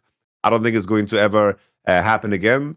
And making top 3 is all that matters. In that conversation, SK is making changes. Shifters is making changes. Will Fnatic now make any potential changes? Because they are kind of cooked, right? It's like they are in a position where we have plain and simple a world where they're out of playoffs. What kind of changes can they make? They have made a commitment. What kind of roster changes can they make? Are they replacing Empiros? Are they replacing Razork? What is this team is actually? What are they actually doing? Because the newcomers haven't worked out. Vladi has been on and off. Upset is performing so well. But we're in a world where Fnatic is not making playoffs for the first time since, of course, the wind split of 23 when they had Rux and Reckless and Wunder in that roster. So that's another topic that is kind of wild and crazy. Maybe we'll make that the last topic then. So on the Fnatic talk, here's why it's so sad as well, Yamato. If you just forget last split and the past years of like momentum of what it means to be Fnatic, the team is better this split. Like you're getting better performances, including the aforementioned solo leaders. Like they're not like actually Vladdy's had a couple of games that were pretty good. By the way, my boy Upset is just the most hard done by cursed player in the history of European League of Legends. Every single fucking team this guy plays for has a period in time where he's literally the best player and or one of the best players in the league. It's just unfortunate because he also does it when the team's bad. To a moron, they just go, then he must be why they are bad. Even though, as far as I can tell, his career proves the opposite. Like, if anything, you know what? Here's a mad angle for you. Upset is one of those players, mate. I wanted a foxhole with me. If I have to go to war, this guy doesn't quit. He's like the BDD before. He has crazy heart. He doesn't give a fuck if every fan says he's a bomb and a KDA player. He still turns up every day, does his practice, goes in the game, tries to carry the game. If no one saw that fucking game he played on Ash, you can say what you would do, but you all say he just plays backwards and he's all account. He fucking flashed in there, went for the kills and won the fucking team fight. This guy actually does it. Also, you look at the rest of the squad, like actually some of the other parts, I think actually Razork is the biggest part. There's your hot take, mate. Right now, if I'm actually Fnatic, maybe we should see if we can get Shio or someone, mate. Like, if you could get a different jungler, and I also feel like you could change this team. Like, fortunately for Razork, like his stock's been and gone, mate. Like, it probably is time to move on to a different team after this year, because actually, if you look at them this split, Fnatic was actually almost a good team, bro. Almost. Like you saw this last week, they can mix up, they can win one game against almost anyone, it feels like. The problem is they're not a consistently good team. They don't have a great team identity. So I don't know. I know what you mean. Right now they're in a really tricky spot. Like, it's hard to know what you do for next split, but with how competitive the league is, if you make the right move, if you could bring in a different jungler, I feel like it's possible. There's something that you're working with there. It's so damn tricky. Because like Fnatic had such a history before my time specifically. They had such a history of being very, very fast of like with moving on. Like they moved on from like Fnatic at the time where Origin was formed in 2015 to lose Soaz and Expeke to recover from that. Thinking back to that moment in time is like crazy. They went with the Huni Rainover route. Huni Rainover wanted to go for a big paycheck in North America, and then they pivoted, right? They pivoted and they tried the Gamsu Spirit. And then the Gamsu Spirit didn't work for a year. They made a lot of roster changes mid-year too with the super position to keep Reckless happy, right? And then next year, new project. Rookie mid laner. Here's Caps. From TCL, let's bring him in. Like, they were so quick at understanding which pieces are important and which pieces to let go of. And by the time I joined, like, everything kind of changed, because even when they lost Caps, it's like to find Nemesis over there, who was, once again, a rookie. They found Febiven from H2K. It's like they made the right moves and they jumped on it fast and recognized which players are going to be the actual, like, franchise players. And the biggest issue for Fnatic was that the signing of Humanoid and Razork was a very good one, but they held on to it for so damn long. And we're sitting here even speculating on the idea of like replacing Razork mid-year, but it's also, it's like Razork is the reason why you have high highs. And to do it mid-year is also like crazy, because you kind of hope that the team was built around him. It doesn't seem that way, but you're kind of hoping that that was the intention. But they brought two players in Lospa and Emperos that was pretty much on nobody's radar, I think. I there were many top laners that were better than Emperos in the actual ERLs even. And he's doing fine, he's doing better, but is it enough?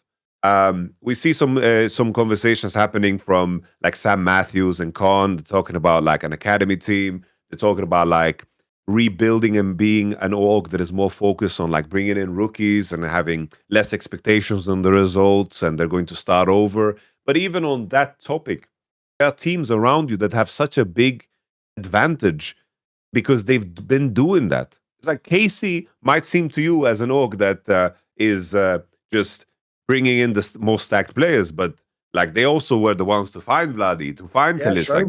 Like their scouting has been very, very sharp. So you are working so backwards. And for me, the hope for what this Fnatic organization can be is dwindling, because you've lost your credibility. That was a big sway point as to why players wanted to join your team. You've lost credibility.